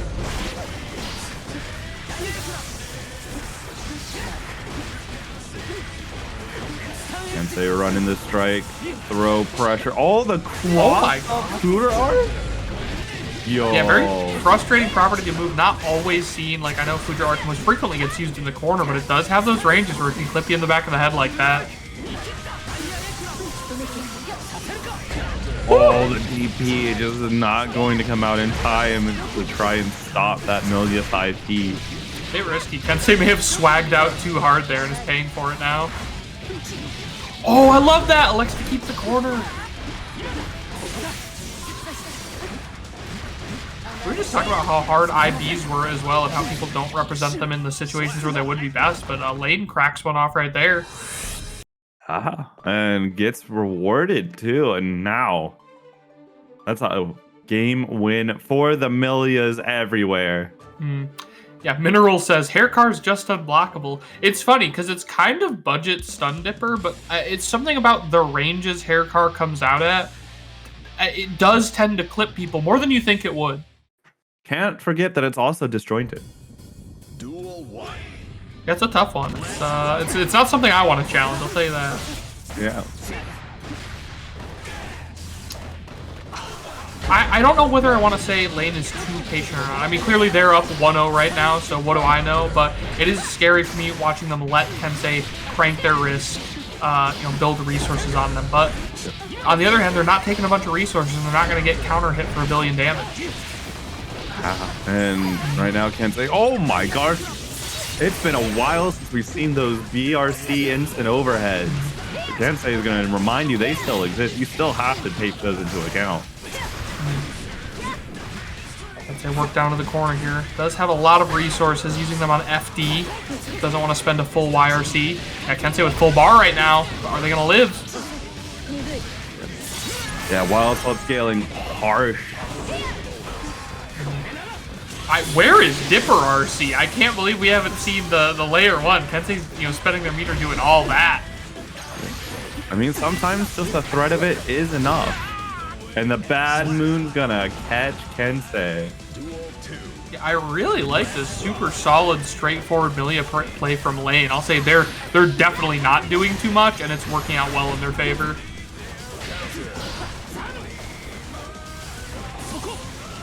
Kensei, our correspondents are informing me there are girls watching the stream. You gotta lock in, bro. Lock it in. Sacred Edge, my beloved. That's the hard knockdown with the shock state here. Let's see how Kensei capitalizes on it. Give me those plus frames. Good on layne, being a little patient there, but Kensei just had too good a position to fully get out, and the block Estes and in death. A little scary, bit of a scramble at the end there, but Kensei comes out on top. Foolishly interacts into Capel. It can still get the job done.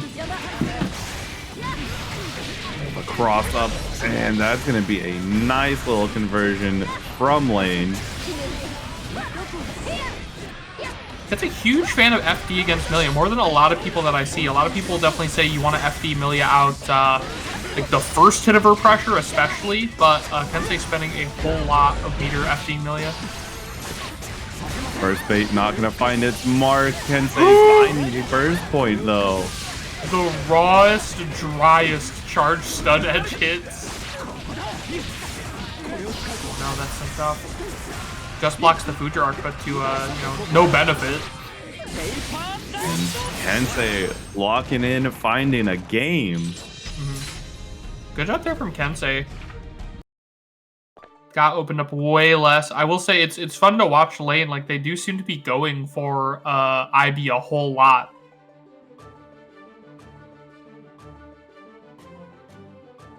I would love to see them capitalize off of it, but so far it's only been on stray hits or hits where they couldn't, capitalize because of the frame the frame advantage.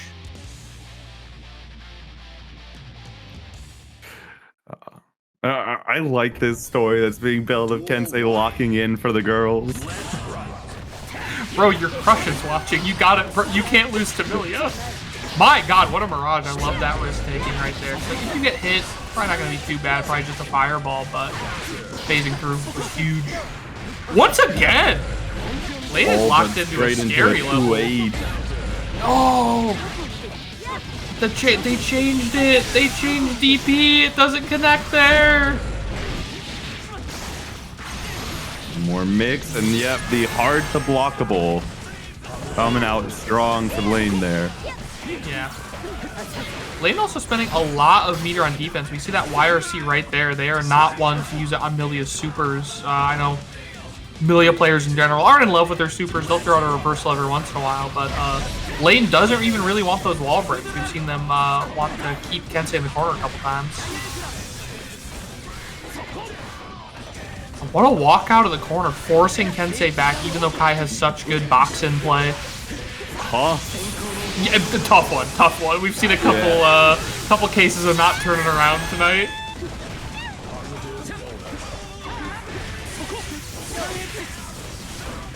Layne still with burst here, almost certainly does not want to use it in this round. Oh, was that a whiff throw? I assume Kensei wanted to come down with JD. Oh, big counter hit.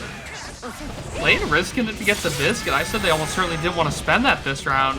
Kensei still with burst on the table as well. Yeah. Oh my, the hair card just swapping the sides of 5P. First Right, you gotta find a burst in here.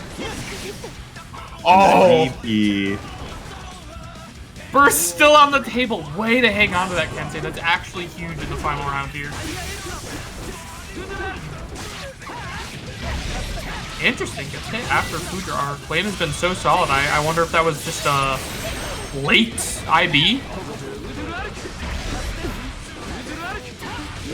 The jump block and the tap does the Kai Kiske special. Coming out to claim another game for Kensei. Yeah, you really see how high risk things were for Millia. Like we said, Layne has been so willing to down back it out and just block all this Kai pressure. And then the one time that they didn't and got hit by, I think, a close slash starter, I mean, it basically blew the round away for him. It was super hard to come back from that. Kensei up 2-1 right now. Duel 1. Let's rock. Oh, nice 2K. Good start. Really demoralizing knockdown to get hit by. I don't know about that corner steal, Chief. Yeah, you want to get out of there. Oh, nice burst. Found the hair card and the Future Arc low crushing hair card.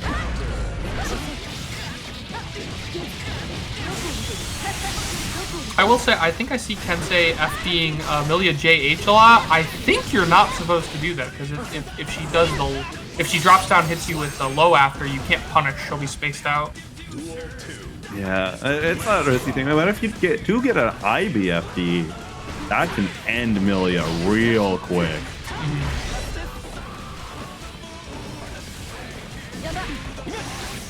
Great movement there, poking around with both of their great neutral options in their air movement. Oh my god! I love a blue wild assault. Those feel like the forbidden ones. Like their characters definitely don't form their gameplay around them, but they're fun to see. Ooh, okay. Quick wall break, taking the positive bonus. Oh my god!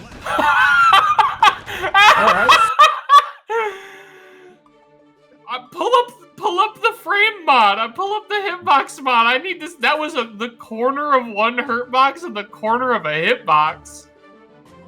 Golly. Certainly was a hitbox interaction of all time. Kai players screenshot that. You're gonna need that for the next season of Downplay. This is important. Every time someone says you can't gap against Millia, just show them that screenshot. I know Artemis has a pretty upsetting hurtbox, or I'm sorry, hitbox, but goodness. Alright, game 5 here. Love this. I love boring gameplay. I feel like it's, you know, people hear that and they're like, well, that's mean to say about the player. But Layne is really just like, yeah, dude, I'll dash block it out. You take the risk. You represent something scary to make me stop blocking. And Kensei, more often than not, has not really been willing to do that yet. We haven't seen a whole lot of tap dust or run up throw. What in the world of... I'm so sorry, Kensei. The side switches are not in your favor tonight. Dude, when Millia gets you in the corner, you're no longer playing a 2D fighter. That's Tekken. She is stepping in and out of the screen. You're playing 3D with your side steps locked away. Yeah, she is playing Guilty Gear Isuka. There are lanes. Oh, Artemis not quite clearing the fireball there. Let's Kensei get in. Lane forced down in the corner.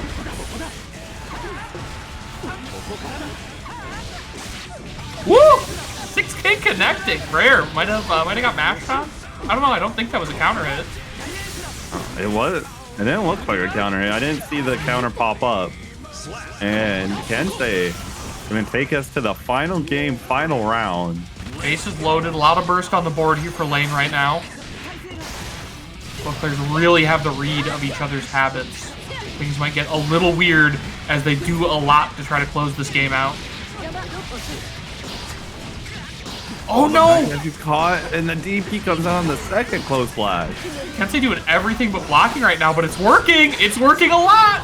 That's gonna throw your confidence here in the last round. Lane taking a lot of damage right now. Ride the lightning definitely wall breaks. Alright, 5K safe job. Yeah. How did you know? How did you know? He's read the scrolls.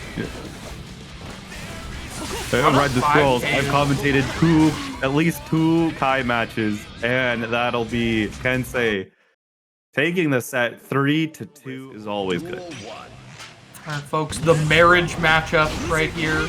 I think they wore matching clothes just for us. But it's always, if you're wearing matching clothes, someone has to go home and change. Yeah, someone's about to have to go home after this because this is loser's side. We're not going to see one of these guys after this. Nice tethered combo here from the throw. I'm going to be honest, I'm very excited to see Pork right now. I mean, Baiken got some clear buffs. I've been pretty frustrated playing against Baiken now. I don't know if Anji has many places she can take advantage of the guard cancel, but still very cool place for the character to be in.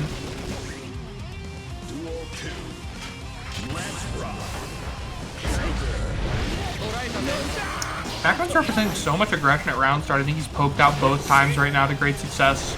Pork is running away, but finds a way to run back into it. And it's very interesting to see MacMens being so aggressive round start, especially since Baiken does have a disjointed, I believe disjointed 9 frame bar slot. I haven't taken a look at that hitbox in a while. I don't know if it's disjoint, but it damn sure beats you up at round start. Beats a heck of a lot of options across a lot of characters. Oh. Got to see the koi, but already was pressing something else. Oh my god, challenges into Dany to great success. It's a scary one. I mean, a lot of people would just let Baiken control that space, but Mac knew she would fall faster than the mat. Oh! Yeah, we were talking about Mac's aggression at round start, but I'll say he's been very patient otherwise. I mean, you see he's like waiting for both hits of the fireball as well. Just like, hey man, I'll let it hit you. I'll watch what you're going to do. I'll figure out your habits. Yeah, and that really ends up using this first game as that really big information gainer is incredibly important. Because even if MacMens doesn't hit this game, there's so much information that has been given. And yeah, you gotta hold the 50-50 there. It's like either you parry it out, try and highway robbery Pork Laser, or you accept that you're gonna be guessing on a 50-50 and take your beats. Mm-hmm. I mean, it's a great way to end a round. Just get that one little tap in that you need. Great defense there from Pork there at the end too, like having to block the overhead, teching the throw just to escape the corner. They're super locked in right now. They deserve that 1-0.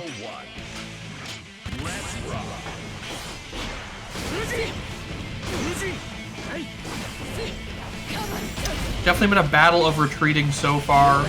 Pork really fading away with all of these tatamis and these JSs, waiting for their opportunity to strike, hoping to use their special moves to build up a bunch of meter and really get the offense going. Another throw. Oh my gosh. That was like mid-high Yozansen. Same side late Yozansen. I wouldn't want to play in this match. I would have folded so easily. Oh, what a parry. I really like just blocking in the air too, like just using jumping strictly as a movement option and being like, hey, I know Anji's got really good options to hit me out of the air. I'll just wait and see. Just wait and see. No need to risk it and get, you know, counter hit Ko or 6-speed. But stop it. I thought for sure it was the overhead. It's always the overhead. always the overhead except for when it isn't.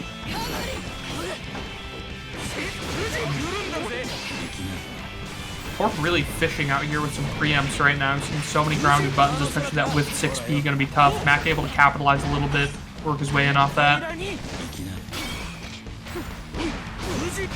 Yeah, poor Laser needing to hold down back, but too long of holding it will be to tap dusted. I can't believe that hit. Pork has been doing really well, but tap dust comes for assault. How do you see it? I gotta go talk to the Baiken players. So from what I remember, when I learned this character for season 2 as a pocket, it's all in before Yozansen. How Baiken jumps, like her angle, whether she's super jump backing, jump back, neutral jump, jump forward. That is like the key tell most of the time in order to figure out if it's going to be same side or cross up. Is it not a timing thing? Not always. Okay. Like there are ways like where she can make it ambiguous via timing. Okay, poor Laser, this setup is timing. My man. It's incredibly scary. The setups of old were done more particularly by the start of her jump arcs. And I'm guessing the third way is probably super late Yozan and then land and throw. Like you get the first frame of it, land, and then throw them. No way I'm teching that. It's simply not happening. Yeah, there's no amount of fuzzies in the world that can save you there. There probably is, but I bet she can alter her timing to mess with your fuzzy timing. Oh wow! Also, are you going to consistently get that fuzzy? No, I am not. No, I am folding. I got super ultra washed in my university's crew battle by a Baiken player. MacMens gonna be taken around. Mineral asks, how can you listen to commentators and play? Man, I can barely listen to commentators and commentate. And we're also probably on a slight delay of game compared to what Pork is hearing. So I assume they're just unmuting between rounds to come hang out with us.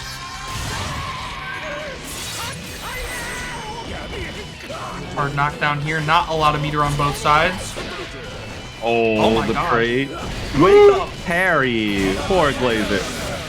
Another wake up parry? Hand do it again, do it again, do it again.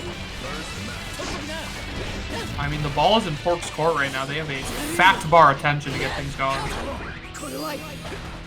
Ugh! Ooh, what a Yozansen. Dude, yeah, like, falling JP land Yozansen. I couldn't have scouted that for all the money in the world. Yeah, I don't mind that burst. I don't know if you're headed through the wall there, though. Might have been an overinvestment of burst. But Anji can certainly put out the damage. Absolutely can. The butterfly setup gonna keep Pork Laser locked down. Gets flipped. There's gonna be no kill here. MacMens opting to keep the meter for the spin and decoy to kill. Great job, yeah. Mac has had a hard time getting spin to find its mark. Pork is usually either crossing up spin or in the air, doing a lot of things that are going to make it difficult to cash out if you happen to get the actual parry. But, finally gets Pork to stay still there and just throw out some buttons and works his way in. Great job. MacMens might have been knocked down a little bit, not out of it, looking for that comeback, that reverse 3-0 to move on. It's true. Like we said, this is a super tough losers round 1 because we're about to lose one of these players right now. the guard parry, let's go. No block done, no problem.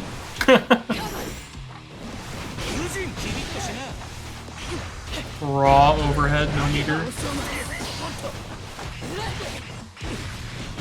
Oh, the Yozansen was going to come out there, but Pork Laser waited a little bit too long, and it got caught into landing recovery.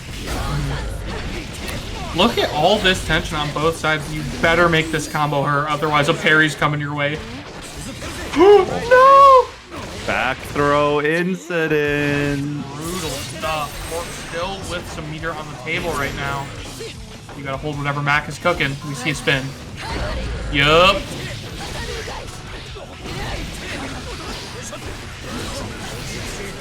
Nice wire C, and the parry will not be a delayed close slash. Yeah, tough stuff. I wonder if that was specifically looking for parry, or if Mac was just delaying for stagger pressure. Oh, double.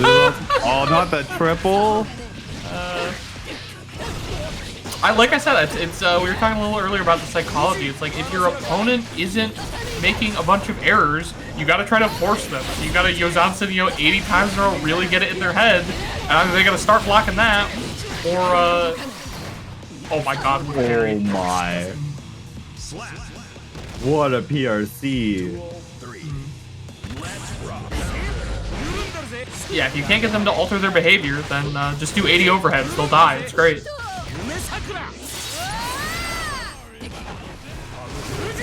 First the table from both sides, but a really fat Anji combo right now, and Mac is about to have all the resources in the world. Yeah, this is a tough place to play from for Pork.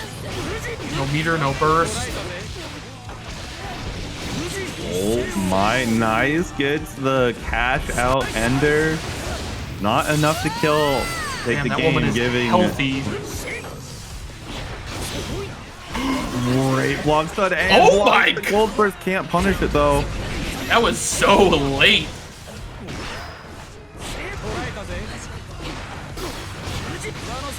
And the Nagiha taken out. Pork Laser. We're now going to a game 5. Lovely defense we're seeing on both sides right now. I do want, like, they seem so prepared for these throw techs. Not a lot of throws are gotten off, and I wonder if they're just really consistently delay teching, or if they're so locked in they've just been that ready.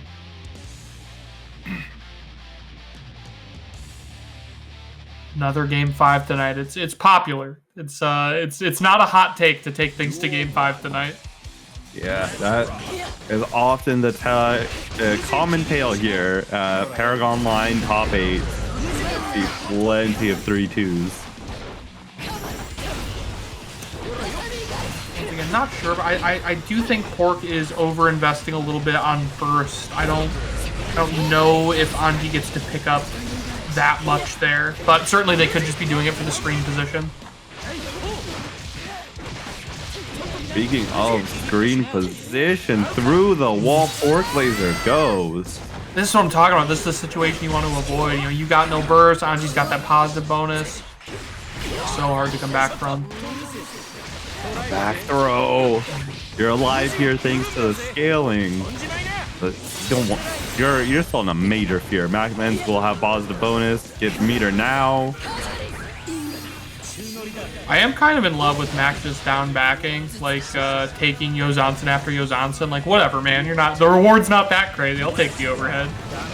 Yeah, it's like if you don't have the meter to cancel it, that's not gonna be a counter hit. So let's go again. I think those were both IBs. I do wonder if Pork could have gotten a throw punish after hitting the ground there. Ooh, it's gonna hurt.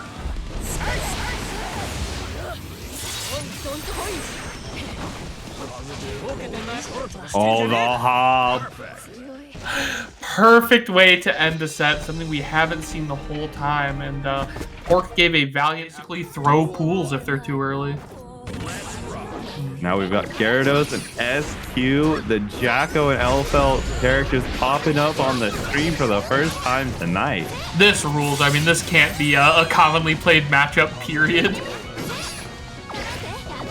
And we've got the Jacko theme too. We're beasted. This is it.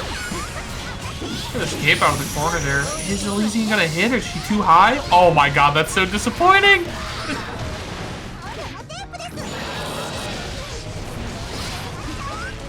Alright, let's see. I do want to see SQ get the wall break here. See the bomb start up. Yup, here it goes. This looping pressure. Sending you through the wall with another bomb. And who needs it? Counter hit. Garidos was pressing something. Garidos said, hey man, I'm not going to survive this. I might as well try and fight my way out. There was 100 meter for Garidos, so it could be Garidos committed to the cross-up input for Elysian Driver and just, you know, SQ didn't go for the cross-up. Great blocks from Garidos. They've also been using Minion Shield a whole lot more than a lot of Jackos I see, and it's coming into good effect. Like, SQ has watched out for it a few times, but even then, you're forcing her to sit still and watch out for it instead of just being belligerent at you. So I think it's good strategically. That was a really good jump JD out of the grenade. Even if the JD did not return value, still just not having to block Elphelt plus friends is a joy in of itself. Dude, I love Elphelt Fireball so much. It's embarrassing. By the way, some reversal got caught there by the cross-up. Probably super, and Garidos did not get the direction they wanted. Yeah, I love controlling space. I love diagonal fireballs. So Elphelt's like insane. It's a normal and a diagonal fireball. Say no more, man. Say no more. Yeah, it's got quite a lot of things going for it, for sure, for sure. When I have to play against it, like I'm just grinding my teeth the whole time. I'm so stressed out.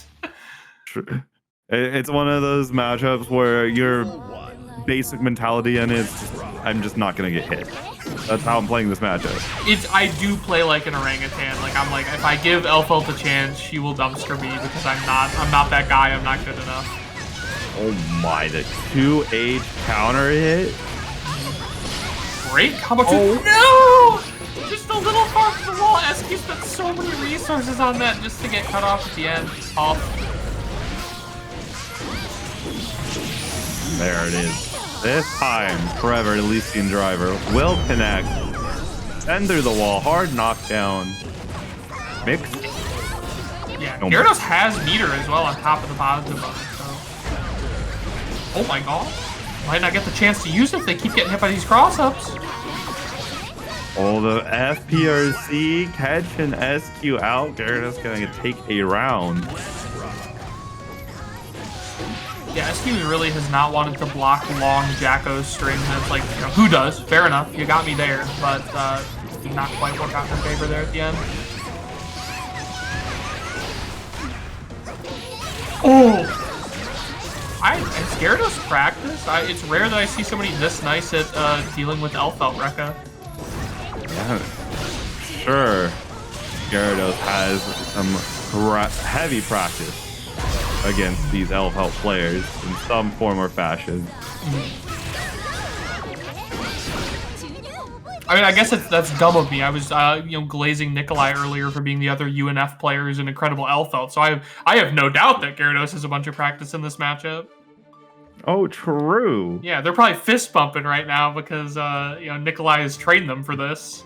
I wonder if we'll see the Ram come out. Imagine they're just like in the esports room of UNF. They're able to stay there late in the bracket.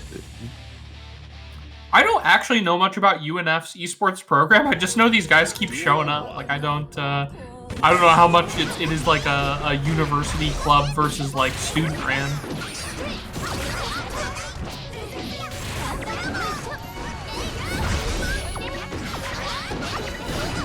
My god, yeah, the Jacko pressure. 2 minions out, gonna last a lot longer. SQ finally mashes, but doesn't manage to escape the corner, and Garidos has built so much meter. Yes, there goes the Forever Elysian Driver. This was a largely influenced by Risk combo that led to the kill. Yost popping in to tell us about UNF's esports program. I had no clue you were the manager. That's cool. Imagine having such a goated TO as your manager. It's cool. It gives students like a bridge to like getting experience working majors and stuff like that if they want to, which it's not something you'd normally get out of college. That's the finally turned up the University pressure here. Esports Club. Khalil University, is that an online university? I'd pay for a degree. Now. What in the world was the damage? What? It's such a cool Superman. Like her moves, blowing it up on hit, like it's so advantageous for Elphelt. I'm like, oh my god, just block? Great job, whether that was on purpose or happenstance. Good job with Garidos, like, realizing they could get the punish there. What an IB coming out. Great fireball. And just in time on the minion shield. That shield looks so frustrating to deal with. Like, Garidos' use of it has had such good timing. Intercepted so many fireballs. Really made SQ think a lot about what she wants to press at full screen. Yo, 2K2D, and it links properly. Sandwich pressure right now. SQ has the meter to cancel out those minions with YRC. Can't afford to get hit too many more times though. Oh my, JP coming in clutch to stop the fireball coming back. And Garidos is up on the score, 2-1 so far. I swear, like, I could feel SQ being mad about Strive's slow backwalk speed because, like, she didn't want to press right on top of the minion because she was, like, scared it would clash, and she didn't want to backdash because that's risky. So she's forced to, like, use Elphelt's slow ass backwalk to try to get to the range she wanted to kill those minions. Duel 1. Let's rock. Ooh, big whip and big punish. Oh, and the super high projectile priority of launched minions.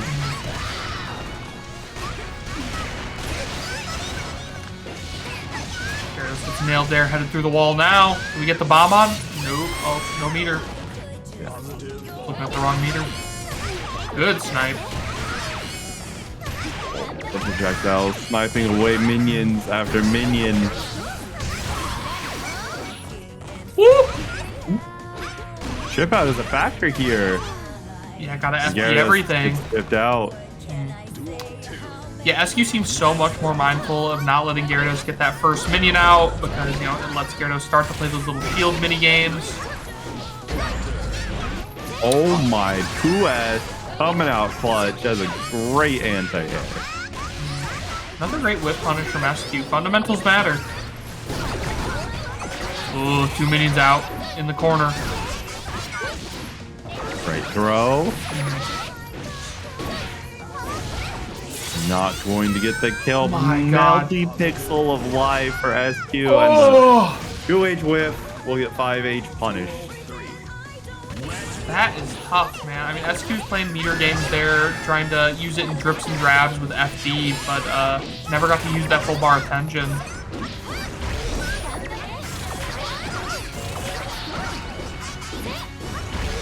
Long Jacko pressure string. She's holding all of it.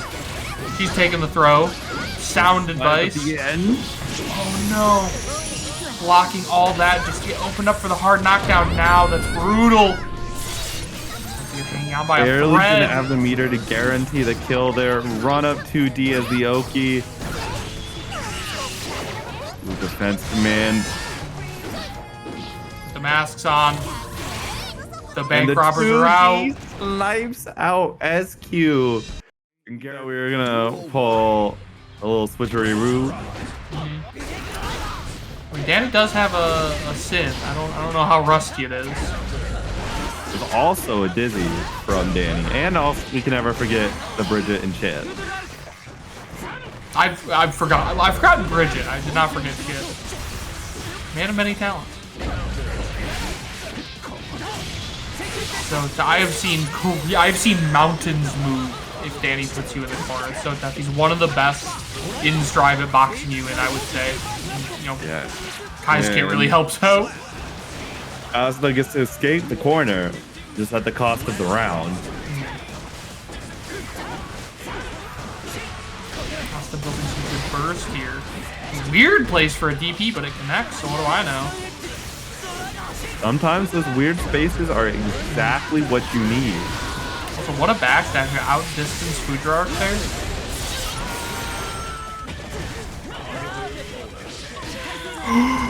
No! Tries to make a little space and gets opened up low.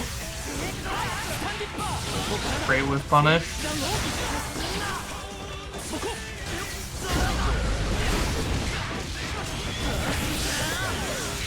My god, I didn't think that would pick up. Asta knew and gets the kill. I didn't think that'd kill either. Really more. good route. Oh, but the clip with the far slash and vest, the wild assault. That's gonna be a nice wall break with shock state. Damage also winning in terms of burst. Tough place to play from for Asta. That would be a good way to get things started. Oh my god, both players just standing up at the wrong time, flipping each other with lows. Sacred Edge coming out. One last touch. Asta in a dire situation. Has to respect Dany heavily. He uses all his resources to get that hit, but it's the one that counted. Closes out the game. Game 1 going to Dany. Once again, this is winner's side. You know, we're not going to lose one of these players, but it is a tough losers bracket down there. Both of them definitely want to crawl their way through this on winner's side. Yeah. Being in winner's final in this bracket, particularly for tonight, is so important because you get to dodge so many super strong opponents down there in the losers. Like, yes, we've got Garidos there. You might, and then it might be Dany or Asta, who are both incredibly strong in their own right, but that's just one less set of really strong players you have to beat your way through in order to get to that high top 1, top 2 position. Yeah, nobody snuck their way into this top 8. It was killers all around, man.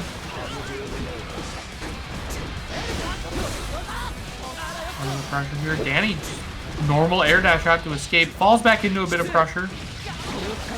Yeah, just had to block a little bit, did not get punished. That 6P though, wild. And the 2P finding counter hit, but no kill. I think that could have killed, could it not? You were headed through the wall for that, my friend. Dany hanging on by a sliver. Does not want to get put close enough for a DP. Look at those IBs coming out, and the DP gets baited. A kill here. Oh my god, I love that early cancel into ride as well, predicting the burst completing. There's an early burst in this round. Wants to stymie the bleed as much as possible. Lowe's doing work in this on both sides. Sin's backdash as well. I don't remember which patch they finally improved that in, but it is doing work this set.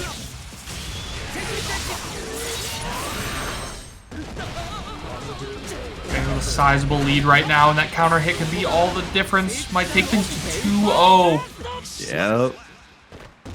Mineral says, Dany is who I aspire to be once I grow up. I think I'm older than Dany, and I still hope to grow up to be Dany. You know, I actually don't. I think Dany is like a year or 2 older than me. We've never hung out. Like I said, there's always some annoying visa nonsense. There's, you know, I would love more ARC events run in Mexico, and I would love for him to be able to travel out to some of the majors we have up here, but we've just not gotten there yet. Yeah. I'd love to hang out with Dany in person. Seems like such a cool dude to vibe with. You know how much prize money I've sent to Dany? Same.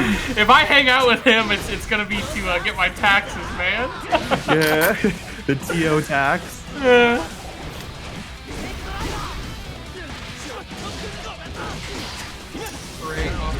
Oh no. That's great. Dany has been playing so clean, really has not been risking it with the DPs, and the moment he finally does, it's the one Asta baited. Great throw. Asta does have a 100-meter. Yep, YRC1. I like that a lot. It's a really common tension paradigm is you keep 1 bar for defense, 1 bar for offense. You see right there, we YRC, take your turn back, and then run a little extended offense with the rest of your tension. Oh no, Asta getting caught with multiple counter hits. The throw coming in. This is gonna be scary. I do love, like, Dany was doing some non-shock stated Foudra arcs there just for movement, just because he thought it'd be a good coverage to beat what Asta was doing.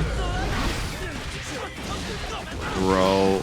Opts not to take the bait. Trying to spend all his meter on it. Ooh! I thought YRC wouldn't connect. I got pretty scared. Oh, and the throw. Will Dany invest burst? Will Dany get to invest burst? No, Wild Assault will. Alright, we're spending all of the meter to claim that round. Dude, we'll spend burst. It'll just be a little bit at a time. Paid in installments. Yeah. Heading into the final round here, it is a little tough cookie. Asta sitting on most of a burst, and Dany freshly out of his. Both players out of burst options. Dany finding the way out of the corner. Gift says, "Tap dust god I kneel," and we see yet another example of what makes him the tap dust god.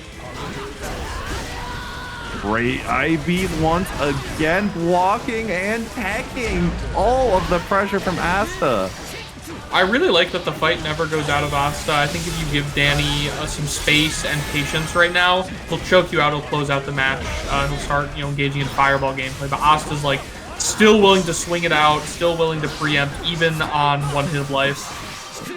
All the late Sun Dipper RC, and Dany will give us a 3-0. That's a tough very one. rare 3-0 for tonight. Versus Kensei, the other Kiske.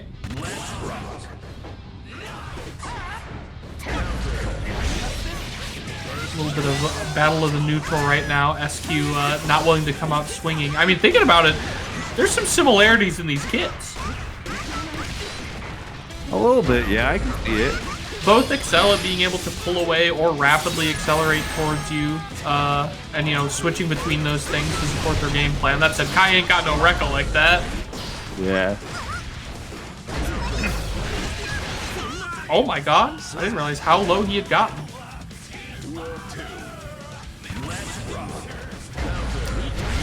SQ investing burst to win that first round there. Oh, tries to interact with Fujiark.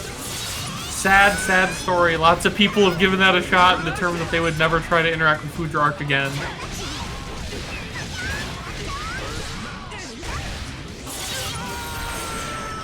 Wall break, no bomb. SQ looking to build up a little bit of meter right now. Oh my god. What is the hitbox on Pineberry? A hitbox that does exist.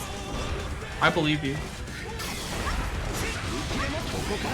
Oh, the tap just getting blocked. Was that late reversal? Yeah. What a JD. Max is on plus frames. Let's go. These are anime fundamentals. And she was correct. But Kensei does close the thing out.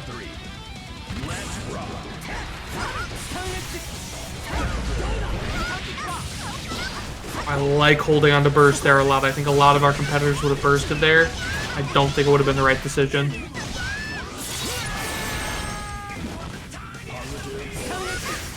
Yeah, I'll tell you, SQ is just not getting to be that active in this matchup. Kensei is covering so much screen space. We're seeing a lot of fireballs at full screen.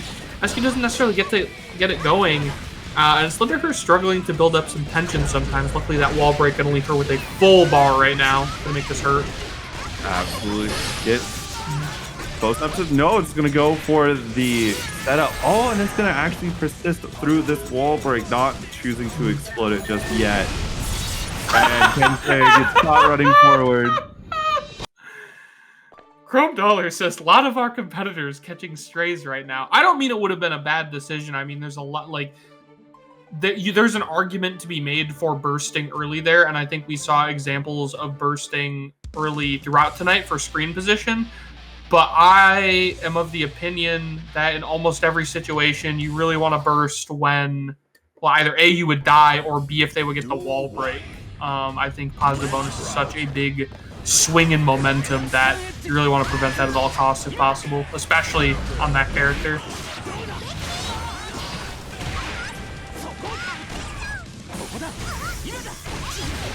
Also, great whiff punish against Kai Farslash. Like, so many incredible players really struggle to whiff punish Kai Farslash. And Kai players love to take advantage of it, but SQ's been pretty on point tonight. Definitely. Kensei being able to find a combo routing here. No burst online for either player. Oh my god! I did not expect that to wall break. Did they increase the damage on HDP even though they nerfed the horizontal hitbox? That might have been one of the moves that got juiced. Yeah, I could not tell you off the top of my head if Season 4 increased Age Vapor Thrust. If. Wouldn't surprise me, but also wouldn't surprise me if it wasn't. SQ finally winning economically, letting her set up this brutal win condition. Kensei unable to deal with it. Let's go. Oh no, went for PurpleKrok immediately after. That's tough. I was just praising Dany for doing that because I had good move coverage. What you see right there, got anti-aired by a pretty low-hitting move. PurpleKrok has very funny hit and hurt boxes. But I like the thought. I like the thought a lot. Wow, corner hit of 2H. Great start there for Kensei. Oh, great 2P from SQ. Not able to convert it into anything. These combo hits are just not coming out in a way that Kensei wants, and combos keep getting forced to be dropped by no one's fault other than Stride's. It's tough. I mean, he wanted to hit that 2H really early to stop Elphelt Fireball. We one hit on both sides. SQ just looking for that opportunity to use the meter she's been given. She doesn't want to use it on a neutral skip. Is she gonna? Yup. I don't know if this is gonna kill though. You might have wanted to keep corner. Not soft Elphelt, knockdown. not with throw scaling. Yeah. Still patience from SQ. She waits for that positive bonus to pick up and fucking pressing after a whiffed far slash. Oh no, that's it. That PRC coming out just in the perfect window to get forward to close slash punish the aerial stun edge. Yeah, I love that endgame handling from SQ as well. She did not want to take undue risk. It would be so easy for Kai to turn things around and for Kensei to kill her there at the end. She was like, I'll sit around, I'll FD, I won't get chipped out, I'll let positive bonus tick up. I'm not going to do anything crazy and try to neutral skip my way in. I'll just wait for my opportunity. Duel 1. Let's rock. A lot of patience from both players right now. Yeah, I mean, when you're faced with the possibility of getting 3-0'd on Kensei's side, definitely makes you want to be a little more patient. And then, of course, SQ can ebb and flow the aggression as needed. Yeah, it's funny to me how chill she started playing. Like, a lot less fireballs, no random Bridal Express, chilling out, trying to get some normals in.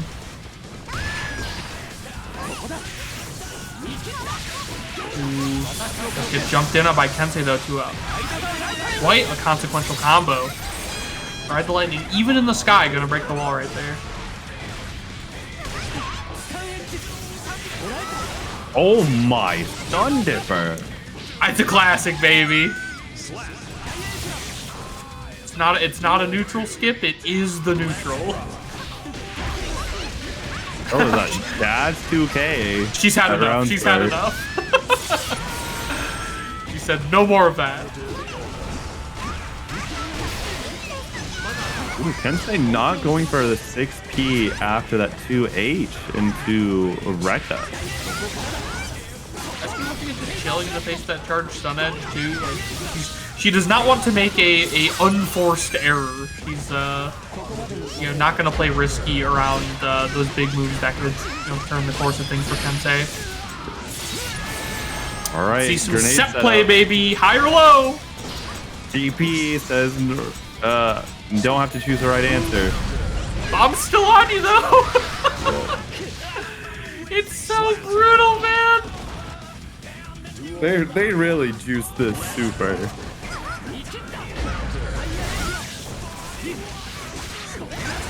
Be on the table for both sides. SQ just kind of early, just wants to take things back to the neutral. Oh, this could be a bad start for her. Great start for Kensei. Wants to get that reverse 3-0, stay in things. We'll counter it to us. Can't convert into a kill. SQ given one last chance here to make this set end now. Kensei Kensei perhaps overextending there, uses a lot of resources pushing SQ around, but she does manage to Pine Berry out, get the bomb on. Oh my god, wake up charged up! That had to have been deflect shield, right? Either deflect shield, attempt at a throw. The bomb's still on you though. Oh no, the DP, that's not what Kensei wanted. That was absolutely supposed to be a stun edge. But SQ does. We got Asta and MacMens up here, the Sin and Anji ready to claim the last top 4 position. Yeah, once again, folks, we are loser side here, so we are going to lose one of these players. They've both come a long way. Asta perhaps a little bit warmer off the bat here from their performance in winners semis. Mac might be a little chilly, has to lock in right now. It could all go away in a heartbeat.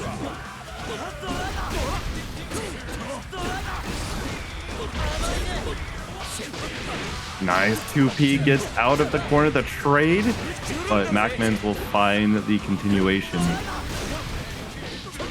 Yeah, this is tough. Asta really pouring on the offense right now. That's the thing about Sin's resources is like if he wants to, he can keep it going for a long time or get access to plus frames against you. He's gonna pay for it later. He's gotta wait for the stamina to come back, but if you don't have a lot of resources to deal with it, you just gotta hold that. Oh no, just a little late on the parry. That first bait might be the thing to let Mac get back into this. Oh, this is gonna hurt real bad. Doesn't have the tension for super. Still, we're down to 1 interaction here. Oh my, what a stuff out on the hook stop. Even if you couldn't get the kill there, that's hype. What a freak of nature. I mean, Max, was definitely feeling the stress at the end of that round, but way to keep it stable. I know Asta's probably kicking themselves for burst baiting too hard. Yeah, I mean, that's the trade-off, though, when you're burst baiting is if you get to burst bait, you feel like a genius. But when you lose the game off the burst bait, you feel like you're Shinji posing. Still, Asta's hitting these huge counter hits and really making them count with that big Sin damage. Even on a big, healthy guy like Anji, that's going to be a whole lot. He's going to secure the first game there. Chrome Dollar mentioning a lot of the crazy text in the UI in Strive. If you're a sucker for that, definitely go take a look at Undernight. There are like whole paragraphs. There's like this giant bio for every character that appears for like a second at Round Star. I can't remember if they're in the latest edition or not, but it's it's changed slightly over the years. It's some like really crazy like poetic stuff.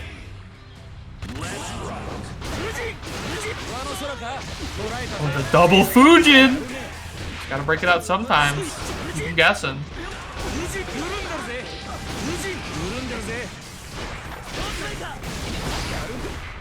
That was a critical DP. They were about to get stuck in 9 years of Anji pressure. Yeah, but I mean, you won't be stuck in 9 years because you'll be dead before it, thankfully. As long as one piece hits. And there's the Nagiha. You're freed from the Anji pressure. That's tough. I mean, to zoom in on that YRC for a moment, they were definitely doing it because they didn't want to block what was up next, but Mac had invested no tension into that offensive sequence, so Asta died. You could also choose to wait until Mac had invested a little bit to YRC, but that does put you at additional risk because you have to block for longer. Ooh, surprise low! Elphelt just like Papa. Oh, the snipe? Dude, we got stun dippers on every character in this game. Definitely stun dippering for sure. Mac content to FD it out, let that positive bonus do work for him. I think it's gonna work all the way to the finish line. 100-meter combo, this should kill. You can RC here, get a little extra damage. Yup. Oh my god. Melty Pixel and the gold burst whiff. That's so tough. I mean, Asta just decided to do that on the knockdown. They were too committed to scout the fan. 1-1 here over in losers' quarters.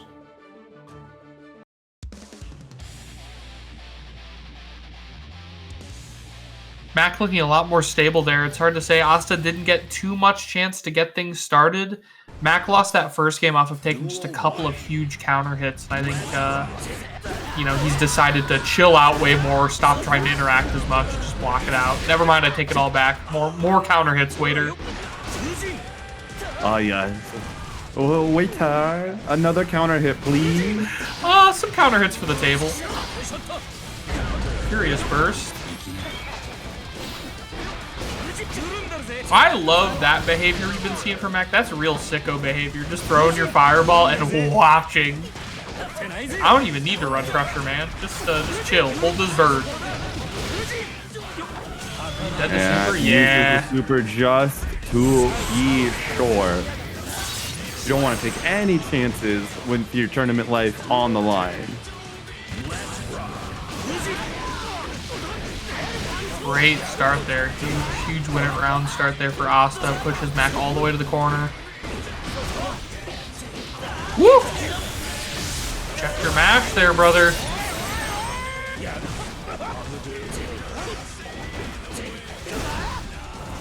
Mac trying to escape with FP now. It does work out in his favor, but he is down a whole lot of tension.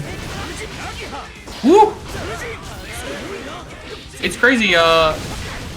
Zeke Driver got buffed, but I feel like we've seen people be so ready for it tonight, standing just out of range. I don't know if that's normal Sin matchup experience or if they've had to play so much Sin recently after the buffs that they're like watching out for it.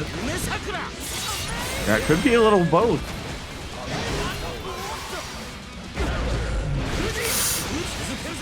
Asta looks to spend meter, does not want to hold the fish, but they will hold this L, unfortunately. Mac goes up 2-1 right now. Asta's tournament life on the line. Forced to burst type situation came out there. And, you know, when you're having to burst, and it's pretty much scripted when you're going to do it, and your opponent has the meter to guarantee they get to bait, it's a rough life. Yeah, I mean, you still got to go for it. Still got to take a shot at it, but tough end game there for Asta. Duel 1. Let's rock. Runs into the food, and that's unfortunate. Yeah, it started as, like, hard for me to say if Asta's doing anything specifically bad, but it's more just that when Mac takes control of the game, it is Mac's game from that point forward. They do not give Asta a single moment to breathe or return to neutral.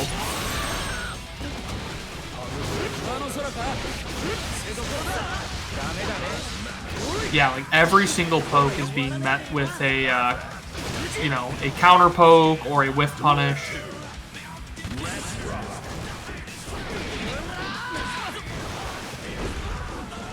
Ooh, I like that. 5K not finding anything.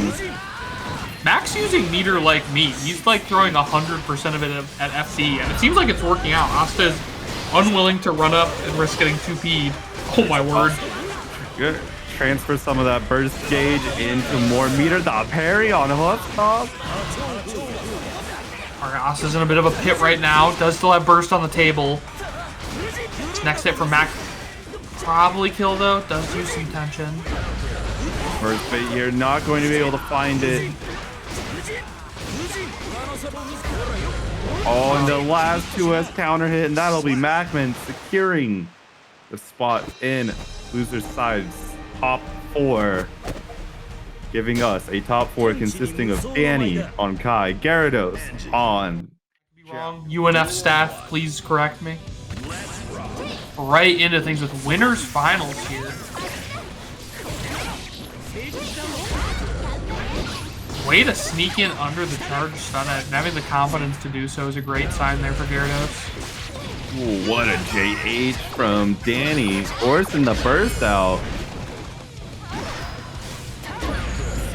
Oh, that throat tech could make all the difference. Forces Dany to spend burst.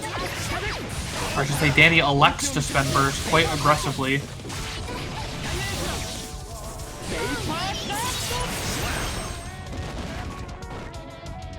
Yeah, it's a classic Dany move. Loves to burst right in your face, keep you in the corner because he feels like he's going to be at an advantageous position after. I think he's proven that that is the case. That looks quite advantageous there at the end. Oh my, the pressure mounts. Not just Nice the pressure, but the tension gain on Jacko is insane. I mean, she puts those 2 minions on you. Feels like she damn near gets 100 meter. Yeah, I mean, it's all special moves, right? Until you keep getting meter after meter gain after meter gain just for that sheer fact. Mm-hmm. That was over in a heartbeat. Every hit Dany got was just for so much damage. It was like 80%. He was in the perfect position with all the tension, all the shock state in the world to make that kill.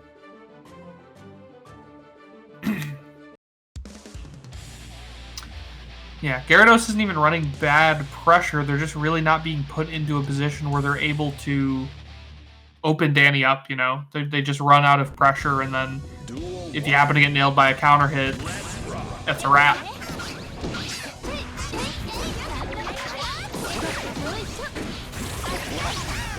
Oh, the DP gets caught by the shield.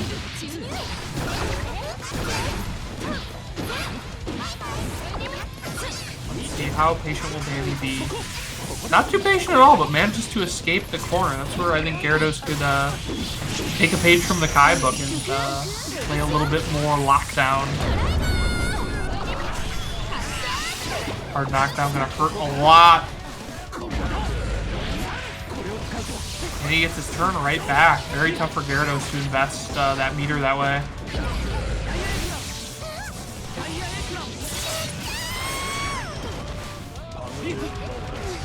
Nice block. The tap does whipping from the walk back, a rare moment. Yeah, that was scary. I thought that was the end right there. Garidos, I think, might just be pressing a little too much. Might have to hold some slightly longer Kai strings to earn their turn back. Like I said, when they get counter hit, it's just so consequential. It turns things around completely.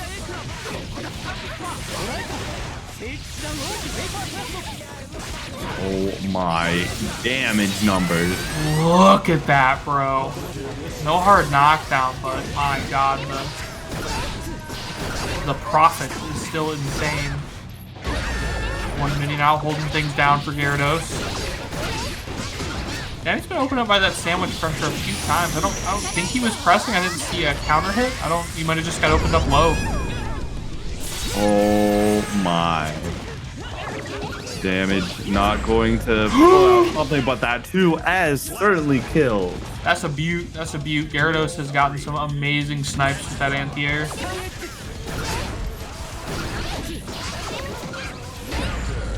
Oh my god, again and again. Definitely has a good read on what Dany wants to do with pressure down. He's taking great advantage of it. Way to hang on, Garidos.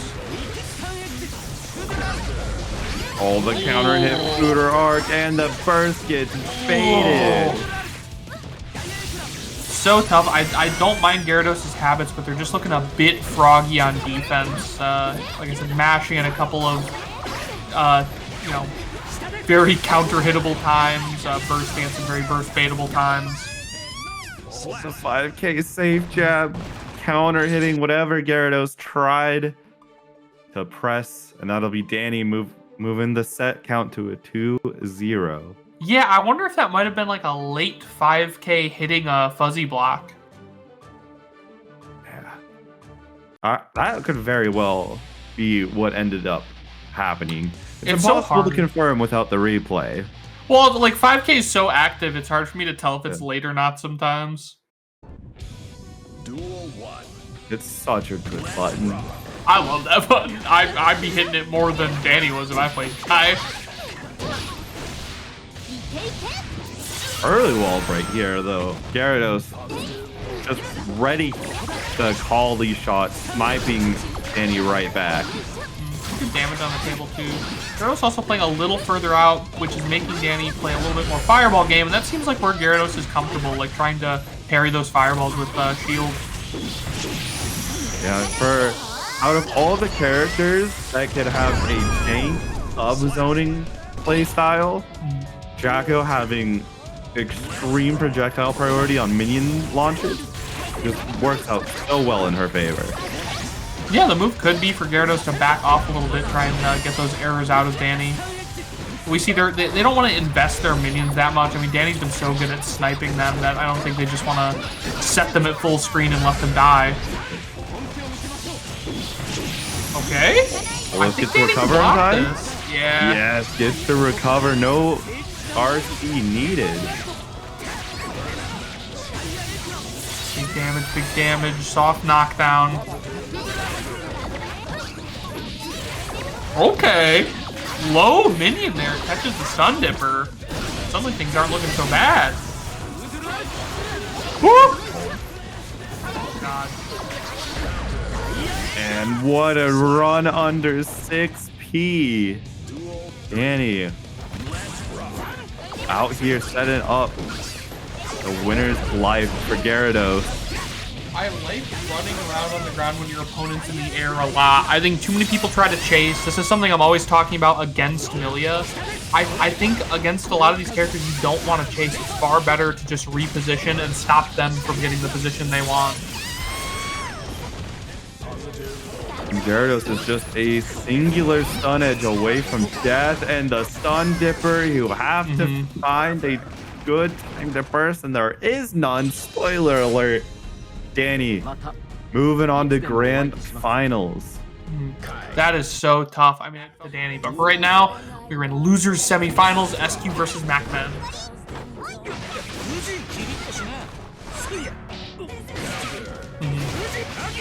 Previously, talking a little bit about how I associate Anji's offense with being super sticky. I really think Mac is going to want to emphasize that this round. He does not want to give SQ the mid or long range and let her start doing Elphelt stuff. Yeah, keeping Elphelt locked down is absolutely the key to victory for any character that doesn't have a DP or a 4-framer, and Anji is neither of those. SQ lost a lot of health to earn that scenario, but suddenly things are even back up. OTG doesn't kill, but she gets to keep the pressure going. Let's go. What a reversal of fate that was. Yeah, my God, she lost so much health in drips and drabs all throughout that round, but was able to capitalize so much after that wall break.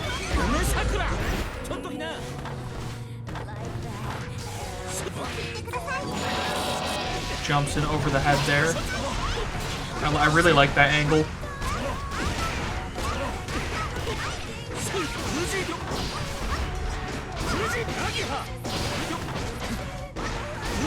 Mac continuing the pressure for so long, SQ trying to force him out with FD quite a bit, but doesn't have as much attention as she could. Does build the bar for a bomb though. Yeah. It's another throw. Two, right? Yep. And the well-timed burst stopping the loop from going on. That is such a tough thing to see. That's such a strivism. Is super starting up and getting nailed by burst. She does manage to hang on though. SQ will take game number 1. Calling the shot early. This is very interesting. Like, it looks like Mac has the round, has the momentum. He takes an early health lead a lot of the time, but SQ's playing really well out of the corner and is able to get things restarted after early wins from Anji. Yeah, and that's kind of really an MO that takes rounds and games by storm. Is, yeah, you might get the early wins, these hits, but if you can't convert them into round win after round win, then they're just damage that has been dealt, and it's forgettable. Yeah, the hit that matters is the last one. In fact, a lot of people express frustration with high health characters because hitting them is going to give them back burst and it's going to give them tension.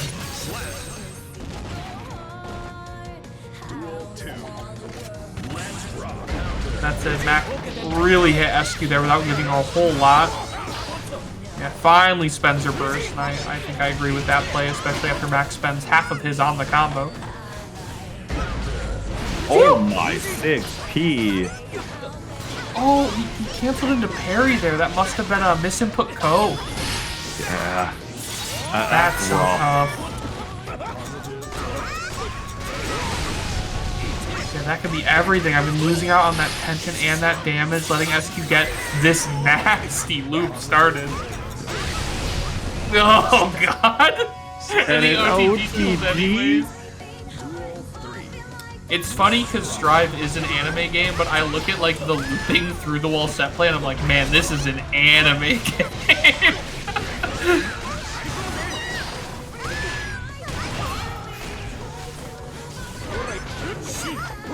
SQ with an early lead. Mac has done really well trying to scout her movement. Yeah, we see that 6P has found her time and time again, able to walk her down into the corner.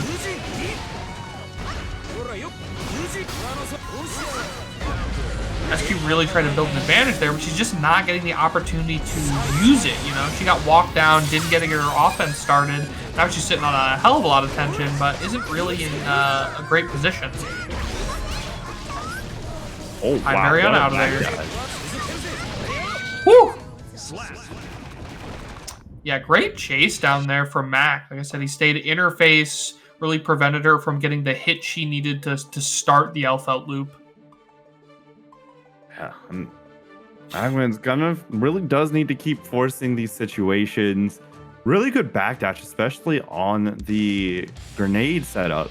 If you're able to stop Elphelt's plus frames like that consistently, there's going to be a lot of doors opening for you. Yeah, just don't hold fake stuff. Woo.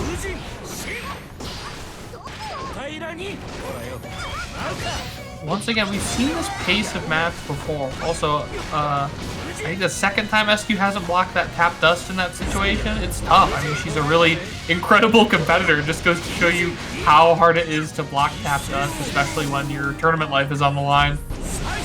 Yeah, that, and you know, there's so many other things you have to worry about at the same exact time. This can't be happening again. We can't see Mac win for 99% of the life bar and then an insane comeback. Yeah, way to lock it down, man. But did have to throw his burst in to get that going. Very tough headed into the second round here. Good spin. That's gonna get a nice early wall break, allowing a lot of that burst meter to get regenerated if you even need to use it if you're MacMens here. My God, that 6P is finding its mark over and over again. On the ground, in the air, it's doing a whole lot. Oh no! Burst baited a little too close to the sun, potentially. Okay, he locks it down. He locks it down. Yeah, that was a really lockdown game, to be honest. Mac goes up 2-1. I think SQ has to find some answer to this early dominance. I mean, I know it's hard. It's like, what are you going to press into Anji? What if he elects to spin at round start? But not only has he gotten to run pressure off of almost every round start, he's gotten a lot of damage on her before the wall as well.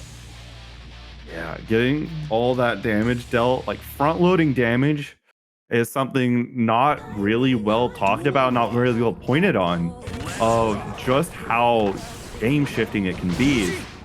Those bursts coming out late is what you really have to do against a lot of combo routes. But if the damage gets front loaded, most of the damage, all of that has been done, and the burst just kind of feels bad. Yeah, like you're bursting for screen position or to not get wall broken. Oh my God, Nagiha from downtown. I think he is going to find the wall break here. Like I said, I don't know what I would say to SQ right now, but Mac is just running away from the start of the game and putting him in a position where he can run away with the rest of it. Wall break after wall break. Now this guy's got the looping pressure. Signs of life here, and SQ's a whole lot of meter, can get things going. Primary rolls away, no! Great defensive use of YRC there from Mac. Oh, wow. This looked like a Kara Fujin potentially. Sniped out by the 2K. Okay, here we go. SQ finally starting off on the front foot, and I think this could spell the difference for her. She's gonna blow the bomb, and I think she kills off this? Nah. No, sets another bomb. Way more scaled than I thought. I guess I'm glad. I guess I'm glad the bomb throw combo doesn't do 50. Oh my god! It doesn't even do damage? That man's dancing.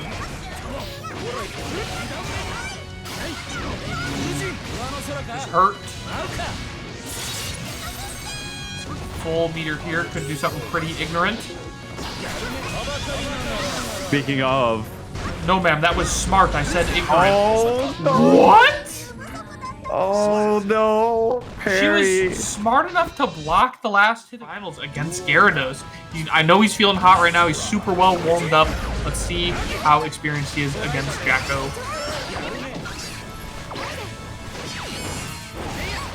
Ooh! MacMens sniping down with the koi. Anti-air spin is a little risky, but great look.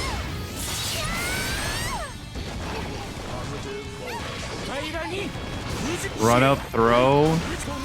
Truly big brain Oki coming out.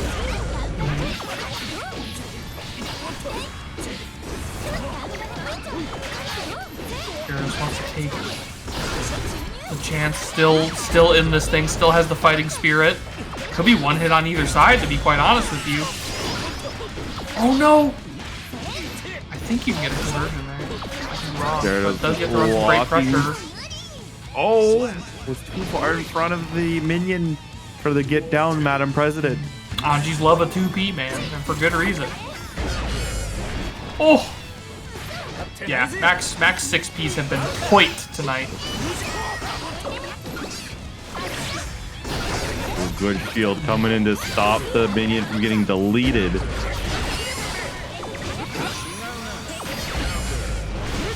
Garidos really likes the, shooting the minions straight down in the air like that. It does look pretty intimidating, but Mac has been ready for it every time. I think you gotta mix up your behavior just a little bit. Oh! 5P whipping on crouchers. That's an unfortunate situation. Yeah. Jennings mentions running back Juno. I do love how every single Valentine theme references the one from Overture in some way. What is that? Diva, I think it's called, is the original one, right? You look it up. Don't look at me. I won't have that. You're not the Overture lore guy? Yeah, it's called unfortunately, Diva. I'm not the Overture lore guy. Yeah, it's the first Valentine's theme, and every other Valentine, I believe Jacko and Ram and Elphelt have like musical references to it. Which is funny, because that song is crazy, and then you hear, like, Jacko's theme from this game, and you're like, how could that possibly connect? Oh, we're just popping like popcorn. I like it a lot. Garidos doing a lot more rounded with the minions. Like I said, that jumping and trying to, you know, drop some bombs MacMens way did not seem to be working out. Oh, man. Harry getting baited out. I like the risk. I think you got to spend something, try and get out of the Garidos vortex, but it wasn't happening.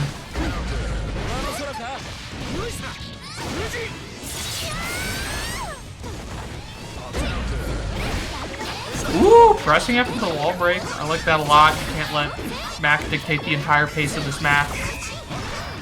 He'll have infinite resources if you let him. That's a great PRC back, and the shield stop the advance. Stop it again. What a sicko. The third time. I like it a lot. I gotta tell you, man, Losers Finals tend to be my favorite match in the tournament. Always. I don't know why. I don't know what it is that brings these two people here, but I love these matches. So much patience from Mac. No FD, no spending of anything, but has all this meter. What's he gonna do with it? Forced to spend there. Is Garidos gonna hero burst or try and Jep is gonna doesn't get the kill. Hero burst. You gotta win. Round, he gets it with a 6K. Oh, that got so scary. 1-1 here. Both people fighting for their spot in grand finals.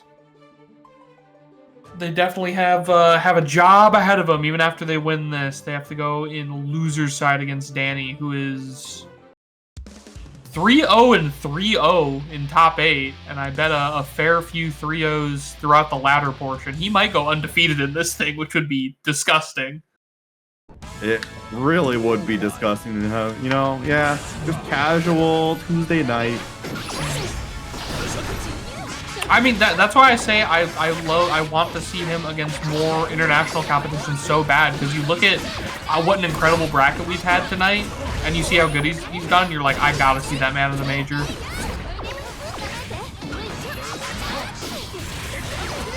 Open up low there.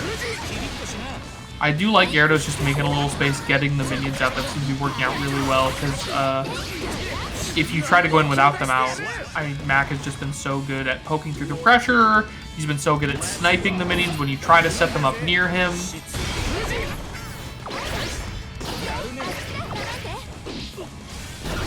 Yeah, and MacMens is trying to be overly careful about these shields coming out from Garidos, and it's leading to a lot of free value.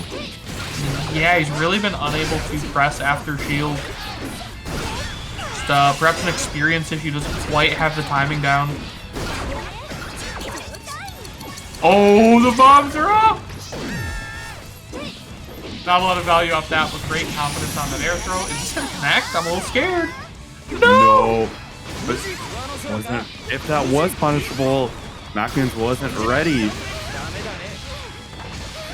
All the meter in the world to make this kill. Oh, I thought it could have killed. Well, I don't know. Hey, MacMens knows it's safer to go for the reset, and the Rin will claim the kill. Fair enough. That's the knower, man. I should not question the Anji ghost. I got a little spooked for a moment. Great start here, taking control of the momentum of the match. Oh my god! Guard command is doing work. I just need Garidos to capitalize on it a bit more. I think it's maybe an awkward height, and they're not really getting to punish Mac for pressing into it. Yeah. Goodness, yeah, Mac has really hit the gas at this point, just taking control of the match from the very first seconds and not letting go the whole time. People say you lose Guilty Gear Strive by giving your opponent chances, and he is not looking to give Garidos any chances right now. Up 2-1. Set point here, trying to knock Garidos out, even though they made it so far.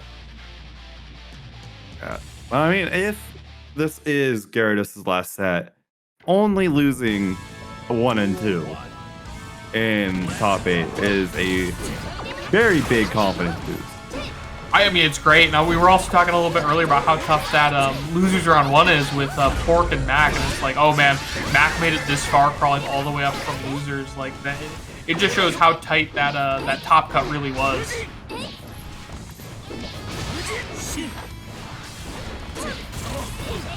They're struggling to make space right now. Sneak these minions out. Does get 2 out with some tension right now. Should get some good pressure off this, but Mac is just down backing and says, hey, make me stop. Like, I don't care how high my... Never mind. Never mind. What did he get opened up by? Something. I agree. Did he just, like, stand block a low or something? He was so solid. I thought he was really waiting for Garidos to run up and throw or run up and do an overhead. Yeah, I mean, Genix points out, like, getting hit with red risk, too, super tough to get hit at the end of that. Gyarados found a route that didn't wall stick at all to kill MacMens, so that denied a ton of burst. Ooh, good looking out. Yeah, that's it's like 30% burst. It's really crazy. Something massive like that. Mac is just holding all of this. Garidos continuing to build resources, See a little bit of FD from Mac just to stop the threat of throw, but Garidos is unwilling to represent an overhead. Never mind. The dust had to come out eventually. There is a mountain for MacMens to move. This is a Sisyphean task. Be done though. Look at that tension.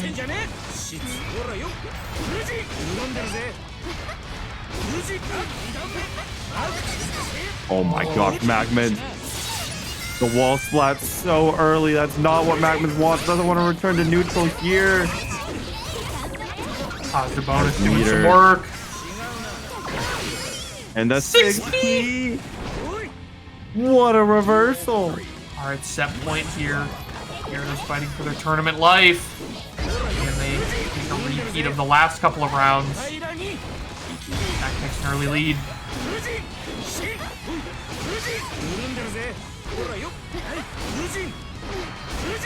Mac's just resetting pressure over and over again. Garidos finally jumps out of the corner. Oh no. It's too little too late. For our hero, it is Garidos. Will be eliminated at third place. MacMens moving on for the loser's run of a lifetime.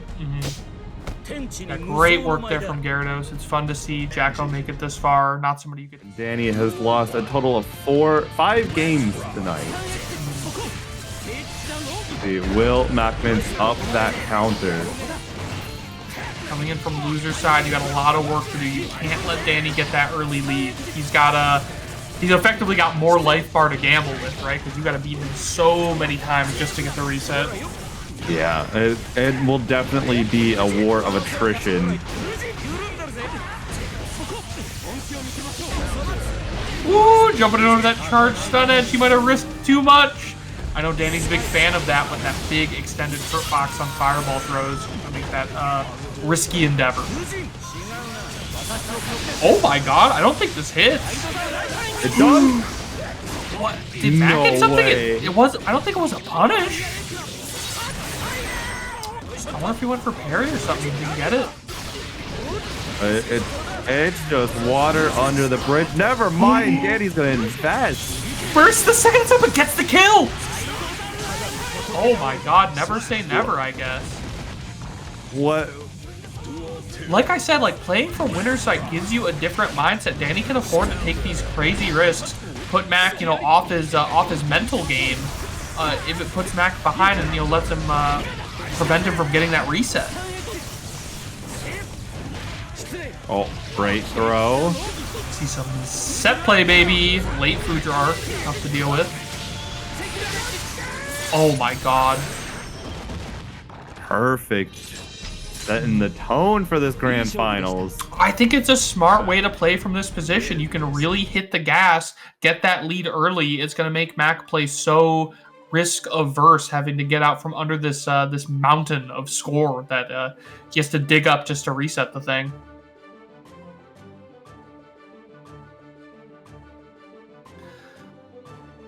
All right, let's see if we get the adaptation. Like I said, both of these players, they seem to really up the aggression early. They really want to take control of the game. They are not here to back up and give their opponent a chance. They want to risk it all. Both of them just pressing at each other's faces. The co-whiff. Oh, the trade afterwards, though. Yeah, I like them, with some of these mid-range options, especially those, not neutral jumps, but like jump forward, air backdashes, just to test how the other one will react. Yeah, I think you gotta RC that. That Nagi was way too close. There we go. He wants Dany mashing. Love that. Tiger pressure. No, stun dipper though. Empty neutral jump stun dipper out of the corner. That's truly a scam dipper moment. Ugh, vile behavior. I would say like Mac is getting away with murder with a lot of these kick throws, and I want to see if Dany starts mashing or starts teching, or if he's just willing to take it over and over.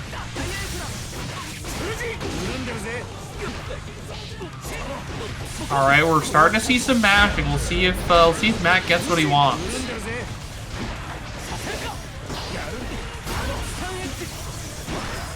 Like that cancel the stun edge. Ooh, mashing on plus for plus range.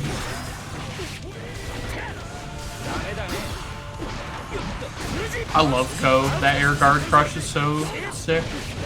It is all the 6P catches Dany as the fall occurs. Yeah, the move of the day is Anji 6P. Mac has been using that thing to incredible effect. MacMens really has been using that 6B to devastating effect. You're absolutely right about that one. This is a tool of choice for interacting. Now Dany's earned all that screen space where he can retreat and make Mac chase him with a health disadvantage. Tactical way to play. Great whiff punish on the far slash. Gonna force out the burst from Dany. There's a 100-meter here though. That was supposed to be right, the light team. No, no, no. I believe you wanted Dipper. With a 6H? Well, maybe. I don't know. I mean, we've seen Dany really wanting to fight out of corner with Dipper before. That said, I mean, with a 100-meter, being able to cancel RTL to make it safe, he could be onto it. It worked out, though. Mistakes to miracles. And like we were talking before, now there's this colossal lead ahead of MacMens. Like, not only is it on him to adapt and adapt quickly and not make mistakes this late in the bracket, he also has to be perfect so many games in a row. Good way to start. Whoa.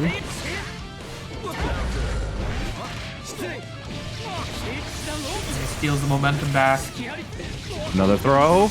Both of them just been throwing each other like crazy. Like I said, this deep in a bracket, they're pretty risk averse. They really don't want to match. They'd much rather take the throw in so many of these situations. Woo! Stun Dipper sneaking in under far slash, I believe, right there. That's such a difficult use of the move to deal with. Now we're at tournament point here. Dany looking to storm through the night. We cannot let Dany get away with 3-0ing the entirety of top 8. Can he be made to bleed just a little bit? MacMens getting close to finding another round. Closing it out is very difficult against Dany. And like I said, every hit Dany gets is so consequential. Like when he mashes out of pressure, it's usually to the tune of like 50% and also Oki.